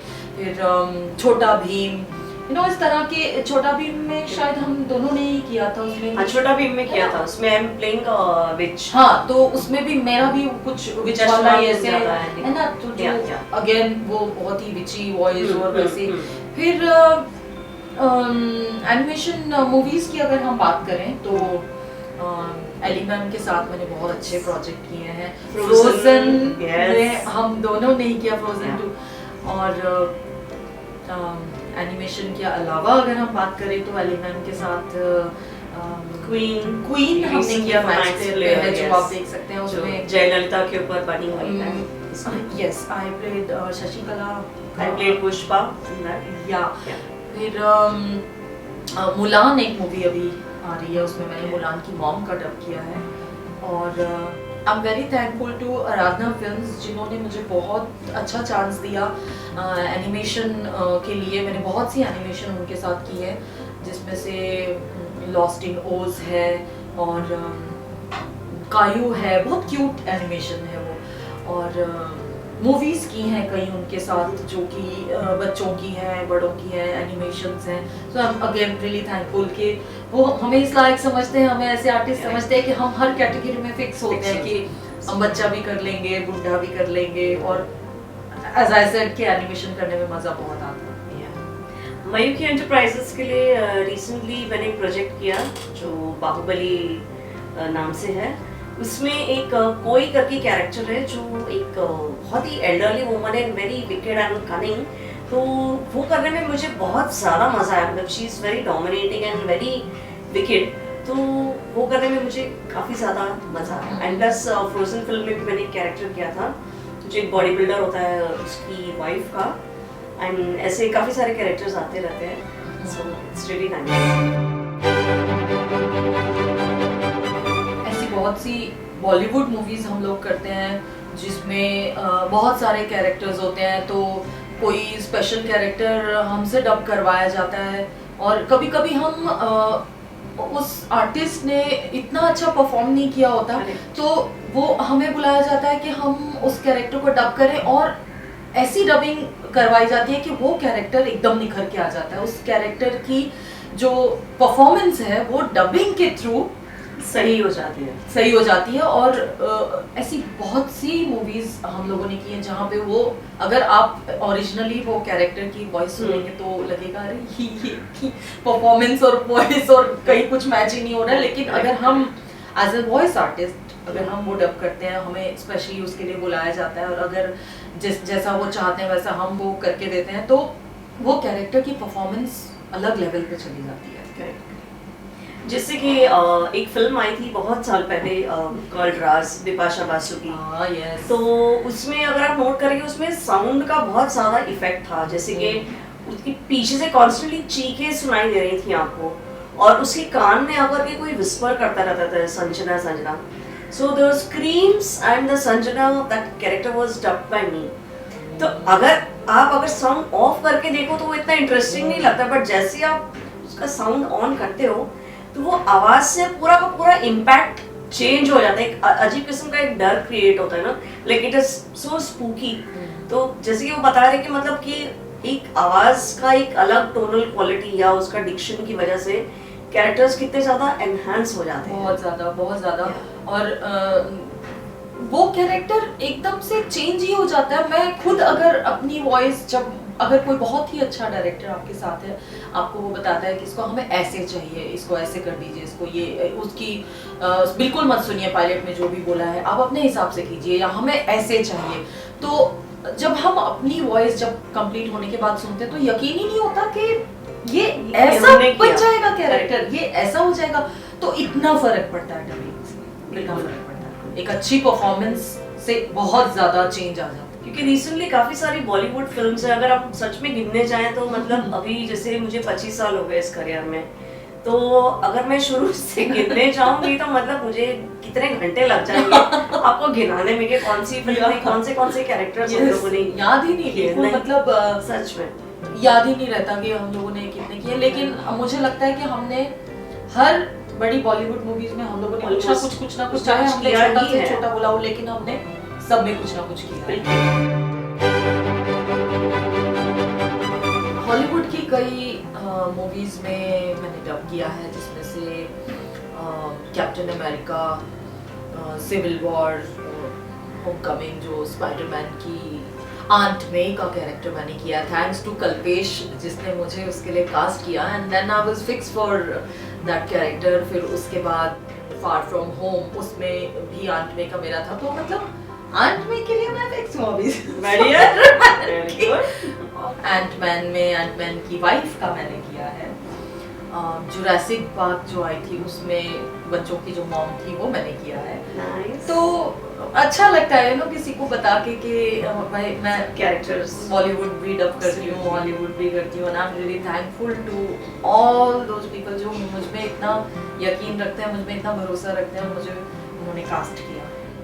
नेटफ्लिक्स के बहुत सारे शोज मैं कर रही हूँ और उन्हें करने में एक अलग तरह का लर्निंग प्रोसेस कह सकते हो। सबसे लॉन्गेस्ट सीरीज जो मैंने अभी तक की है, 7 सीजन उसके किए हैं। Orange is the new black, तुमने भी किया ऑरेंज इज है। The new black. मैंने उसमें निकी का कैरेक्टर किया, जिसके बहुत सारे अप्स एंड डाउन्स एंड बहुत ही बेहतरीन परफॉर्मेंस थी उसकी। मैंने काफी कुछ सीखा है वो करते करते, और मुझे बहुत मजा आया है उसको डब करते हुए। तुमने मैंने जीना का कैरेक्टर किया, वो भी एकदम सरकरी खड़ूस टाइप की है, मतलब सडनली भड़क जाती है, सडनली गाना गाने लगती है, सडनली उसको कुछ हो जाता है। So that was a very very interesting series. Netflix में और भी बहुत सी सीरीज, स्ट्रेंजर थिंग्स की है, 13 रीजन व्हाई में मैंने मॉम का किया है। मैं स्लमडॉग मिलियनेयर की डब की कुछ बातें शेयर करना चाहती हूँ।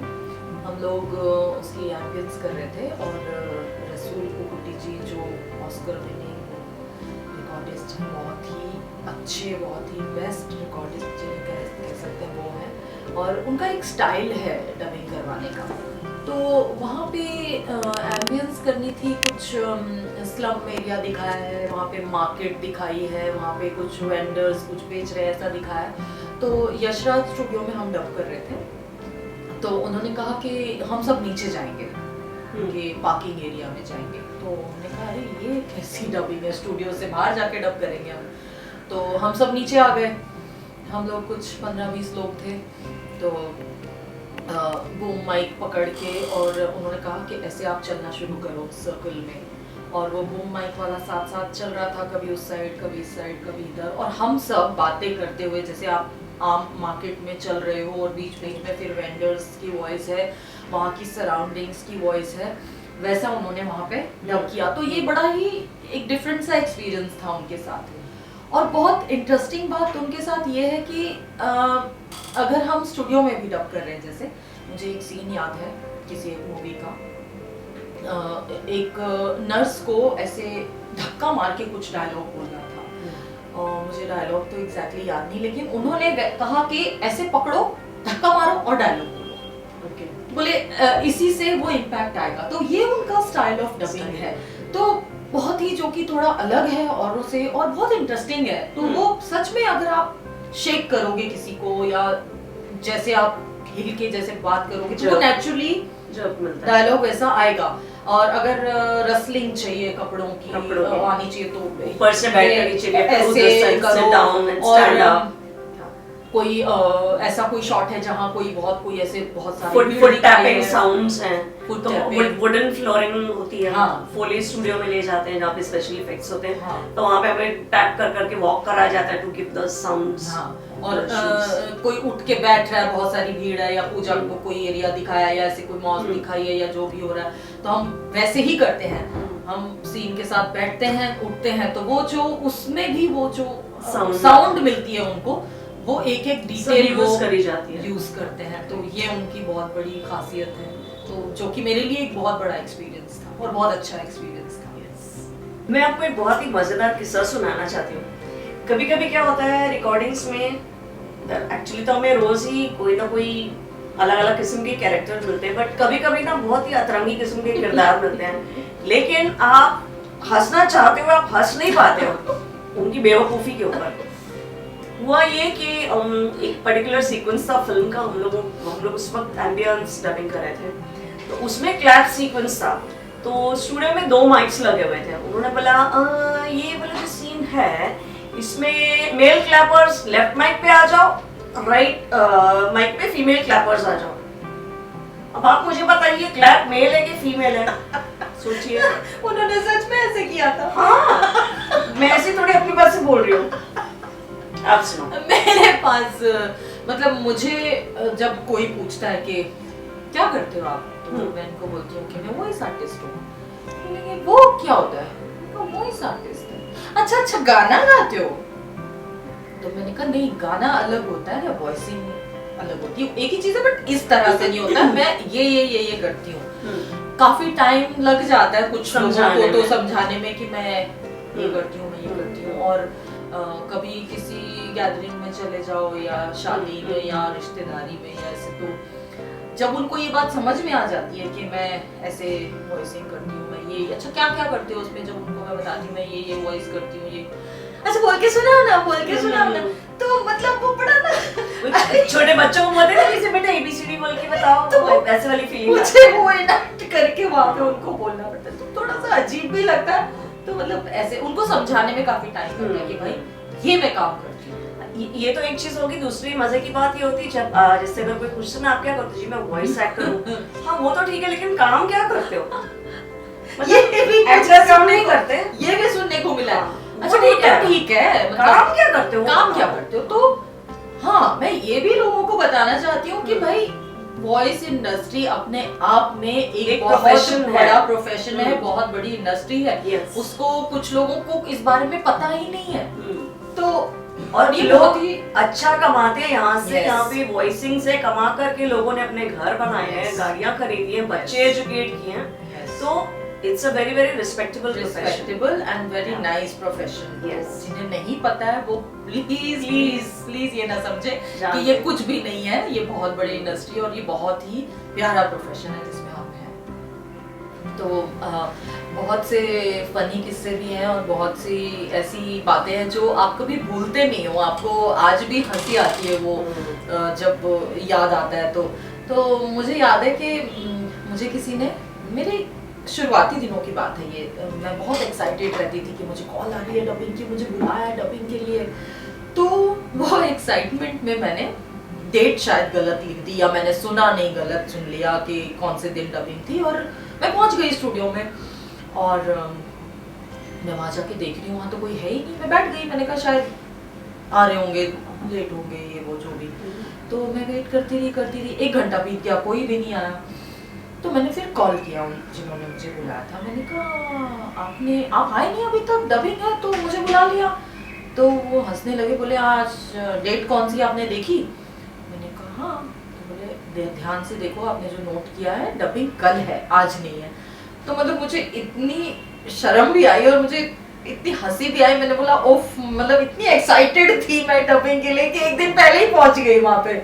तो आज भी मुझे याद आता है तो मुझे हंसी आती है, बोली वाह मतलब क्या, ये तो 1 दिन पहले पहुंच गए थे। मेरे साथ इशू ये होता है कि कॉन्वेंट स्कूल और कुछ स्ट्रिक्ट डिसिप्लिन की वजह से नाना जी ने जो बचपन से आदतें डाली थी, तो मेरी आदत है कोई भी रिकॉर्डिंग रहती है वहाँ पे मैं कितना भी चाहूँ मतलब तो भी मैं 10 मिनट पहले पहुँच जाती हूँ कॉल टाइम से। तो एक पर्टिकुलर स्टूडियो में मुझे वार्निंग दी गई, 11 बजे का टाइम है, खबरदार आप 11:30 के पहले आए। तो मैंने कहा क्यों भाई? बोला नहीं, आप उधर में आके बैठ जाते, सीसीटीवी में जो बॉस है वो देख लेते तो हम लोग को डांट पड़ जाती है।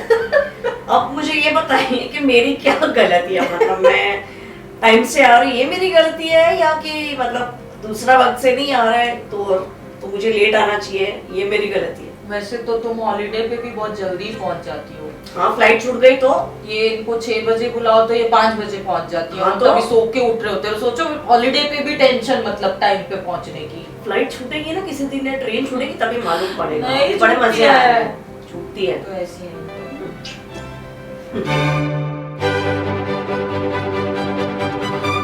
लाइफ के जो सपोर्ट सिस्टम होते हैं उनके बारे में अगर बात की जाए, मैं सबसे पहले अपने नाना जी के बारे में बोलना चाहूँगी। He was the main guiding force in my life and उनका हमेशा से ये कहना था कि बेटा जो भी काम करो, से फॉर एग्जांपल अगर आप टेलर बनो या आप प्लम्बर बनो, आप जो भी काम करोगे उसको अपना बेस्ट देना।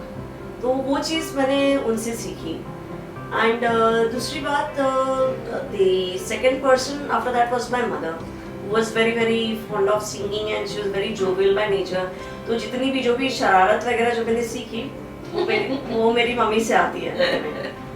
Then after that I would like to definitely talk about my husband। He is my childhood friend and I got married to him in 1997। तो एक वाकया मैं आप लोगों के साथ में शेयर करना चाहूँगी। हमारी शादी हुई and it is, you can say, love cum arranged marriage as we are family friends। तो हमारे घर के बड़े बुजुर्ग बैठे हुए थे तो जाके मतलब इंट्रोडक्शन हो रहा था।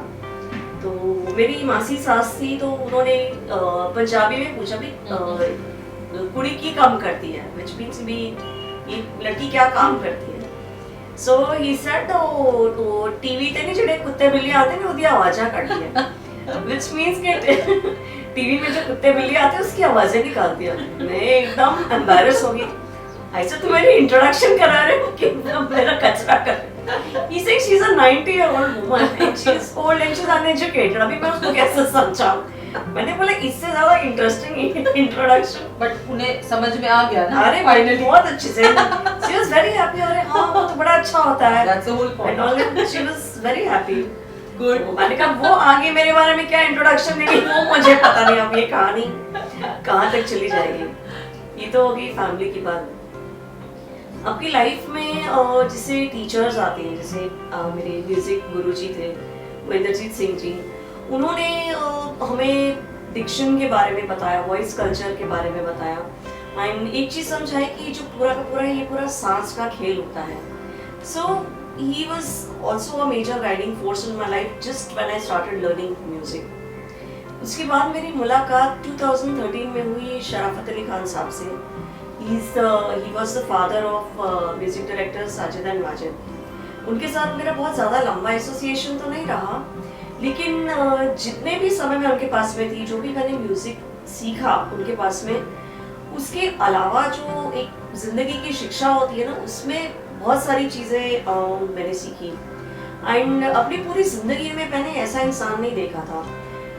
उनके और उनकी जो वाइफ जो मेरी गुरु माँ थी, उनकी जुबान पे कॉन्स्टेंटली सबके लिए ब्लेसिंग्स रहती थी। मैंने कभी उनके मुंह से किसी की बुराई नहीं सुनी, कुछ भी नहीं सुनी। तो ये एक लर्निंग लेसन था। देन अनफॉर्चुनेटली उनको कुछ हार्ट इशू हुआ, नहीं सडनली पास हुए। तो मैं काफ़ी सालों के बाद जैसे दोबारा म्यूज़िक सीखने के लिए ज्वाइन हुई थी, but then after he passed away I decided that I guess I should move on in life and continue with voicing and acting. That's my calling and that's where I am today, but I'm very grateful to all these people who have managed to shape up my life। अब आप ना हमारे कुछ होनहार जो colleagues हैं उनके बारे में कुछ एक दो किस्से आपके साथ शेयर किए जाएं। और ऐसा नहीं है कि हम काम ही करते रहते हैं, हम पार्टी भी करते हैं, बाहर घूमने जाते हैं। तो ये किस्सा जो है, बाहर घूमने गए थे कहीं हम लोग और वहाँ पे भी कितनी मतलब उनको टेंशन थी कि मुझे काम को लेके मैं और तुम और हमारी और एक कलीग थी, हम ही मस्ती मार रहे थे और हमें कुछ पड़ी नहीं थी। ठीक है, हम हॉलीडे पे आए, हम हॉलीडे ही करेंगे, लेकिन वो हमारे जो दोस्त बहुत सिंसियर। वो उनको मतलब रिकॉर्डिंग भेजनी थी। तो मैंने उनसे कहा कि कैसे पॉसिबल है, मतलब नहीं तू अपना फोन दे, मैं रिकॉर्ड करके भेज दूंगा। मैंने बोला फोन से वो बात नहीं बनेगी, तुम्हें बहुत ज्यादा रिकॉर्ड करना है। नहीं माना। अच्छा, फोन पे रिकॉर्ड कर लिया। जो मेरा 1 घंटे का पार्टी टाइम था, मेरा घूमने का टाइम था, वो सब चला गया। तो बताओ आगे क्या हुआ फिर?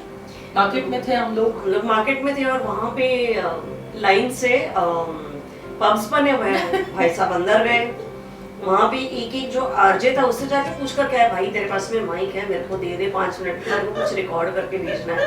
वहाँ से हटे तो दूसरी जगह गए, दूसरी से बट कुछ हुआ नहीं। और ऐसे 2 घंटे हमारे खराब हो गए। और हमें डांटा भी साथ में, क्योंकि उनको माइक नहीं मिला। तभी आप बताओ हमारी क्या गलती है इसमें, आप बताओ जरा। मतलब देखो, कुछ इतने सिंसियर आर्टिस्ट होते हैं जो हॉलिडे पे जाके भी काम नहीं छोड़ते। करनी है। बिल्कुल। अरे नाम नहीं बताएंगे, नहीं वो देख रहे हैं अब वो समझ जाएंगे। अब नहीं बताएंगे ना, बिल्कुल नहीं। और दूसरा किस्सा वो भी यही बताएं तो ज्यादा बढ़िया, क्योंकि मैं तो विक्टिम थी उसकी। Never mind. हम लोग 4 फीमेल्स, हम 4 फीमेल्स, और हमने डिसाइड किया कि हम कहीं बाहर घूमने जाएंगे ओवरनाइट के लिए हम कहीं जाएंगे। तो हम पास में ही, मुंबई के पास एक जगह, वहाँ गए और जाके खूब मस्ती, खाना पीना चल रहा है। फिर हम थोड़ा सो गए। फिर रात को उठ के हम एक जगह, छोटे रेस्टोरेंट पास में था, वहाँ हम लोग खाना खाने डिनर के लिए गए। हाँ जी। और बाहर निकले तो वहाँ एक बरगद का एक बड़ा सा पेड़ था, और बहुत पुराना पेड़ था, जिसके ऊपर वो जड़ें लटकी होती है, वैसा वाला पेड़ था। तो मुझे मस्ती चढ़ी हुई थी, हॉलिडे पे आया, मैंने ऐसे पकड़ के फोटो खिंचवा ली। और वहाँ नीचे एक कुत्ता बैठा था, उसकी भी फोटो आ गई। अब रात को अगर आप ऐसे फोटो खींचो, वो लाइट पड़ती है, फ्लैश पड़ता है, तो आंखें कैसी चमकती है, तो ट्रांसलूसेंट हो जाती है आंखें। वो कुत्ते की ऐसी आंखें दिख रही हैं, शायद मेरी भी वैसी थी। तो हमने वो फोटो मस्ती में ग्रुप में डाल दी, व्हाट्सएप कर दी। तो हमारा एक बहुत ही नॉटी फ्रेंड अगेन, उसने देखा और हमें बोलता है, अरे कहाँ हो तुम लोग, निकलो वहां से, निकलो, वो जगह ठीक नहीं है, निकलो। हमने बोला क्या हो गया भाई, तो हॉलिडे के लिए आए हैं। तो फोटोग्राफ में उसको स्पिरिट्स दिखाई दे रहे हैं। तो कुछ उसने ऐसी कहानी शुरू कर दी, कुछ भूतिया स्टोरी कुछ बना है, दी, कुछ है वहाँ पे, कुछ तो गलत हो रहा, तुम निकलो। अच्छा, हम हड़बड़ी में होटल आ गए। तो उसका फोन पे वही चल रहा है कि निकलो वहां से, कुछ भी करो, दरवाजा मत खोलना, ये मत करना। हनुमान चालीसा पढ़नी शुरू कर दी, ये हनुमान चालीसा लगा रही है, वो कुछ कर रहा है। और फिर कहता है कि 1:45 बजे और 2 के बीच में लाइट जाएगी और तुम्हारे दरवाजे पे टक टक होगी। और आप बिलीव करोगे, सच में लाइट चली गई और दरवाजे पे टक टक हुई, और हम लोग इतना डर गए। और सबसे ज्यादा ये डर गई। हाँ, और मुझे प्रेशर हाई हो गया था कि इसकी हालत बहुत खराब थी। और मैं हंसे जा रही हूँ, मुझे इन सब चीजों में बिलीव नहीं, मैं हंसे जा रही हूँ। मुझे बोल दिया उसने फोन पे, नमक ले ले, बाल्टी में डाल दे, नहा ले। में हम लोग 2:30 बजे रात को, और मैं आधी रात को नहा रही हूँ, और ये लाइट भी चली गई। खैर, मेरा फेस तो एकदम सफेद हो गया, एकदम डर के मारे, एकदम सफेद, ये डर के मारे मतलब बैठी। अच्छा, मुझे थोड़ा लग रहा था कि ये प्रैंक जैसा कुछ है, लेकिन मेरे पूछने पे भी उसने बताया नहीं कि प्रैंक है। तो जब बहुत ज्यादा हालत खराब हो गई तो उसने हंसना शुरू कर दिया। तो फिर उसने बोला, मैंने एक पंडित जी से पूछा है, ऐसे करना वैसे करना। फिर उसकी हंसी निकल ही गई है, और जो हम लोगों ने गालियां दी हैं उसको, और जो हम नाराज हुए हैं, मतलब ये वो छोड़ो, स्पेशल इफेक्ट्स, मतलब पीछे एक वहाँ पे लेक था और वहाँ से शाय आवाज, हवा भी चल रही है, लाइट भी चली गई, और मतलब हमारे पास मोमबत्ती नहीं, कुछ नहीं। तो मतलब हम लोग तो बहुत ही डर गए। और उस रिजॉर्ट में, पूरे रिजॉर्ट में एक कपल था और हम 4 लेडीज थे। और बाहर हमारी वैन थी जिसमें ड्राइवर सोया हुआ था। तो सच में सोचो हमारी क्या हालत खराब हो रही थी। ऐसे दोस्त हो तो आपको दुश्मनों की बिल्कुल जरूरत नहीं पड़ेगी। तो ये जिसने किया है ना, ये मैं आपके लिए बोल रही हूँ, और आप जानते हो आप कौन हो। तो ये सारे फनी किस्से हमारे तुम्हें वो ट्रेन वाला इंसिडेंट याद है जब हम लोग नागपुर जा रहे थे? तो हम लोग कुछ 5 डबिंग आर्टिस्ट मिलकर के इकट्ठे, एक हमारा कलीग है प्रफुल्ल साहू, उसकी शादी में जा रहे थे। तो रास्ते में हम लोगों ने इतना शोर मचाया इतना शोर मचाया। अब I आगे remember, बताओ रात को क्या हुआ। हम लोग इतनी बातें कर रहे थे, हमारे पास इतना कुछ था कहने के लिए और मस्ती करने के लिए, और हम लोग इतने खुश थे कि बाहर जा रहे हैं, शादी में जा रहे हैं, हम लोग सब फ्रेंड्स मिलके जा रहे हैं। तो और हमारा वॉल्यूम इतना लाउड था, हम लोग इतनी जोर जोर से बात कर रहे थे कि ये हम भूल गए कि पूरी ट्रेन सो चुकी है, रात के 1:30 बज गए हैं। Correct. और हम लोग टॉप ऑफ द वॉल्यूम बात करे जा रहे हैं, हंसे जा रहे हैं, हंसे जा रहे हैं, बोले जा रहे हैं। तो उधर बगल में एक आंटी सोई थी, वो बहुत देर से चिढ़ रही थी। तो उन्होंने जब नहीं रहा गया उनसे, तो उन्होंने चद्दर नीचे की और बोली, कैसे लोग हैं ये, सोने भी नहीं देते, पता नहीं कहाँ से आए हैं। तो मैंने बोला उप्स, ओके, टाइम टू स्लीप। सब ऐसे चद्दर लेके हम लोग सो गए। मतलब हम लोगों को याद ही नहीं रहता कि सो गए। और मैं पलटी में बोला क्या हुआ, कोई शोर मचा रहा है। तो इसमें फिर सारे और जोर से हंसने लगे। तो बोला वो चिड़ में तो मार देगी पकड़ के। तो हम लोग, हमारी बातें कभी खत्म नहीं होती है। नहीं, बिल्कुल भी हमें नहीं। बात करना बहुत पसंद है। बहुत ज्यादा।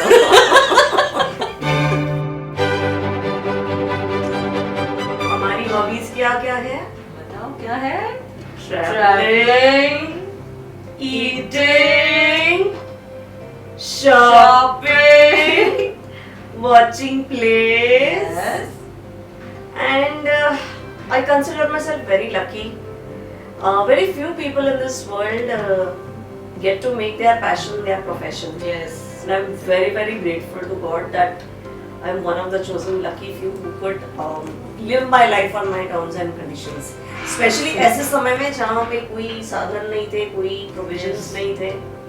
So God is very, very. हाँ, पहले भी मैंने बोला कि जैसे हमारे लिए बहुत ज़्यादा इजी नहीं था जितना इजी आजकल के बच्चों के लिए, लेकिन हम लोग लकी थे कि हम अच्छा काम करते गए और हमें अच्छा काम मिलता गया।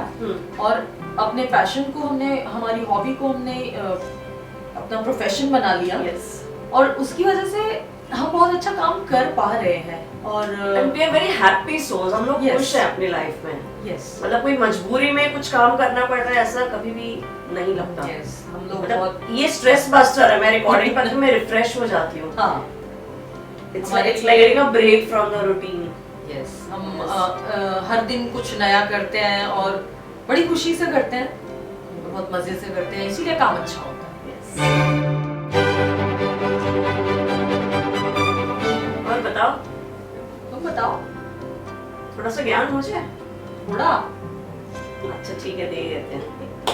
ऐसा है, जो लोग वॉइसिंग प्रोफेशन में आना चाहते हैं, चाहे वो वॉइस ओवर्स में आना चाहते हो या डबिंग आर्टिस्ट बनना चाहते हो, या एस्पायरिंग एक्टर्स हैं जो सीखने के लिए आना चाहते हो, मैं उनसे सिर्फ इतना कहना चाहती हूँ that try and master the craft. इसके लिए आप वर्कशॉप्स अटेंड कीजिए एंड खूब सारी रीडिंग कीजिए, स्क्रिप्ट्स को पढ़ने की कोशिश कीजिए, स्टोरीज, अपना फ्लो को इम्प्रूव कीजिए। जितनी ज़्यादा भाषाएं आप जानते होंगे उतना आपके लिए ज़्यादा अच्छा है, फ़ायदेमंद है, और प्लस आप उतना ज़्यादा काम भी कर पाओगे इंडस्ट्री में। And never ever give up, observe the people around you, sounds, कोई लाइक किसी एक इंसान को पकड़ो और वो किस तरह से बात कर रहा है, उसकी मैनरिज्म, उसका लहजा, यू नो, उसकी एक्शंस वगैरह, वो सब चीज़ें ऑब्जर्व, उससे आपको एक कैरेक्टर की अंडरस्टैंडिंग मिलेगी, जो कि आपको फिल्म की जो लिप सिंक डबिंग होती है उसमें बहुत ज़्यादा काम आती है। हम जो भी जैसे हम कोई लैंग्वेज डब करते हैं तो कैरेक्टर को समझना बहुत ज़रूरी है। ये नहीं कि हमने हेडफोन्स लगा लिए और शुरू हो गए, उसकी हिस्ट्री जानो, उसके बारे में जानो, उस कैरेक्टर के बारे में जानो, तभी तो आप समझ पाओगे कि वो इस तरह से बात क्यों करता है, वो ऐसे क्यों एक्ट कर रहा है। तो ये बहुत ज़रूरी है। आजकल शायद हड़बड़ाहट वाली और जल्दबाजी वाली लाइफ में बहुत कम टाइम है लोगों के पास, लेकिन थोड़ा सा अगर हम स्टडी कर लें, पूछ लें कि क्या कैरेक्टर है, जैसे मैं हमेशा पूछती हूँ क्योंकि मुझे समझना है कैरेक्टर क्या है, तभी मैं उसकी स्किन में जा पाऊँगी, तभी मैं उसके जैसा एक्ट कर पाऊँगी। और टेक्निकली भी थोड़ी चीज़ें समझनी ज़रूरी है, जो मुझे लगता है कि वर्कशॉप्स ऑफ कोर्स अटेंड करनी चाहिए। और माइक के से हमें कितना डिस्टेंस रखना है, हमें कौन से शब्दों पे भा भा बा जैसे शब्दों पे ब्लो आ जाता है, जो कि भक करके एक साउंड आती है, जो निकालनी कभी कभी मुश्किल हो जाती है टेक्निकली। तो हम ये ध्यान रखें कि हम थोड़ा क्रॉस हो जाए माइक से बोलते टाइम। और ये छोटी छोटी टेक्निकल चीज़ें हैं जो मुझे लगता है कि करते करते आप सीख ही जाते हो। लेकिन आपको अपने दिमाग से कितनी जल्दी आप सीख रही हैं, ये आप पे है कि जितनी जल्दी आप उस कैरेक्टर को समझ पाओगे और उसकी पिच को, उसकी एक्टिंग को समझ पाओगे, आपके लिए उतना ही इजी हो जाएगा उसको डब करना। करेक्ट। ऑल्सो जब भी कई बार कुछ सीन्स आते हैं जहाँ पे आपको चिल्लाना होता है, तो आपको लिटरली अपना गला फाड़ने की जरूरत नहीं होती है। उसमें भी टेक्निक होती है जिसको थोड़ा सा चीटिंग बोलते हो। ऑफ माइक जाओ, पीछे हटके ऊंचा सुर पकड़ो और उस पे चिल्लाओ, बट गला फाड़ने की जरूरत नहीं होती। गले पे वो स्ट्रेन मत लाओ कि आपका गला ही बैठ जाए। करेक्ट। सब पॉसिबल है, ऐसा नहीं है। ये मैंने कहा कि छोटी छोटी सी टेक्निक्स है जो आपको ज्यादा टाइम नहीं लगेगा और आप पे डिपेंड करता है कि आप कितनी जल्दी वो चीजें सीख पाओगे। That's all I can say.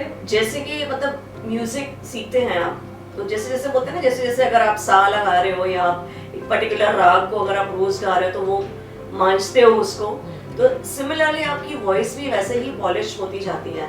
तो मेरा सजेशन ये है कि जितने भी लोग वॉइसिंग में आना चाहते हैं, कोशिश कीजिए अगर आप किसी वॉइसिंग की क्लासेस या कोई म्यूजिक क्लास ज्वाइन करें, उससे आपको बहुत ज़्यादा फ़ायदा मिलेगा। बिकॉज आप रियाज करते हो तो आपकी वॉइस पॉलिश होती है।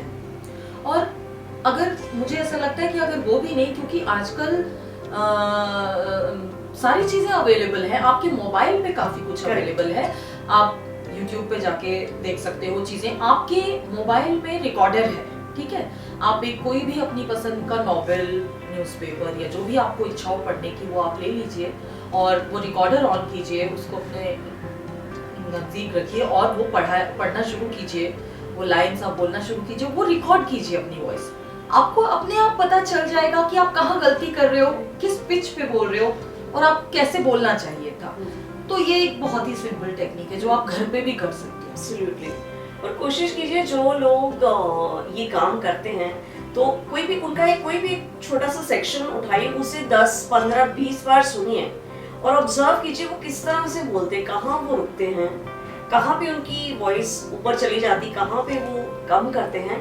तो ऐसे करते करते बहुत से जरिए हैं जिससे आप खुद भी सीख सकते हैं। और मेरा ऐसा मानना है कि हर दिन हम कुछ नया सीखते हैं। बिल्कुल। मुझे नहीं लगता कि मैंने सब कुछ सीख लिया है। मुझे ऐसा लगता है कि मुझे अभी बहुत कुछ सीखना बाकी है और मैं हर डबिंग पे हर दिन नया कुछ सीखती हूँ और नया कुछ करती हूँ। करेक्ट। जिसके लिए मैं अपने आप को बहुत लकी समझती हूँ। बिल्कुल, क्योंकि every day is a new character, it's a new day, a new voice. तो मजा इस चीज का आता है कि आप जो भी काम कर रहे हो ना, उसको अपना 100% हार्ट एंड सोल दो, तभी आपको काम करने में मजा भी आएगा, तभी आप लंबे समय तक टिक भी पाओगे और अच्छा परफॉर्म कर पाओगे, अच्छा प्रोडक्ट दे पाओगे।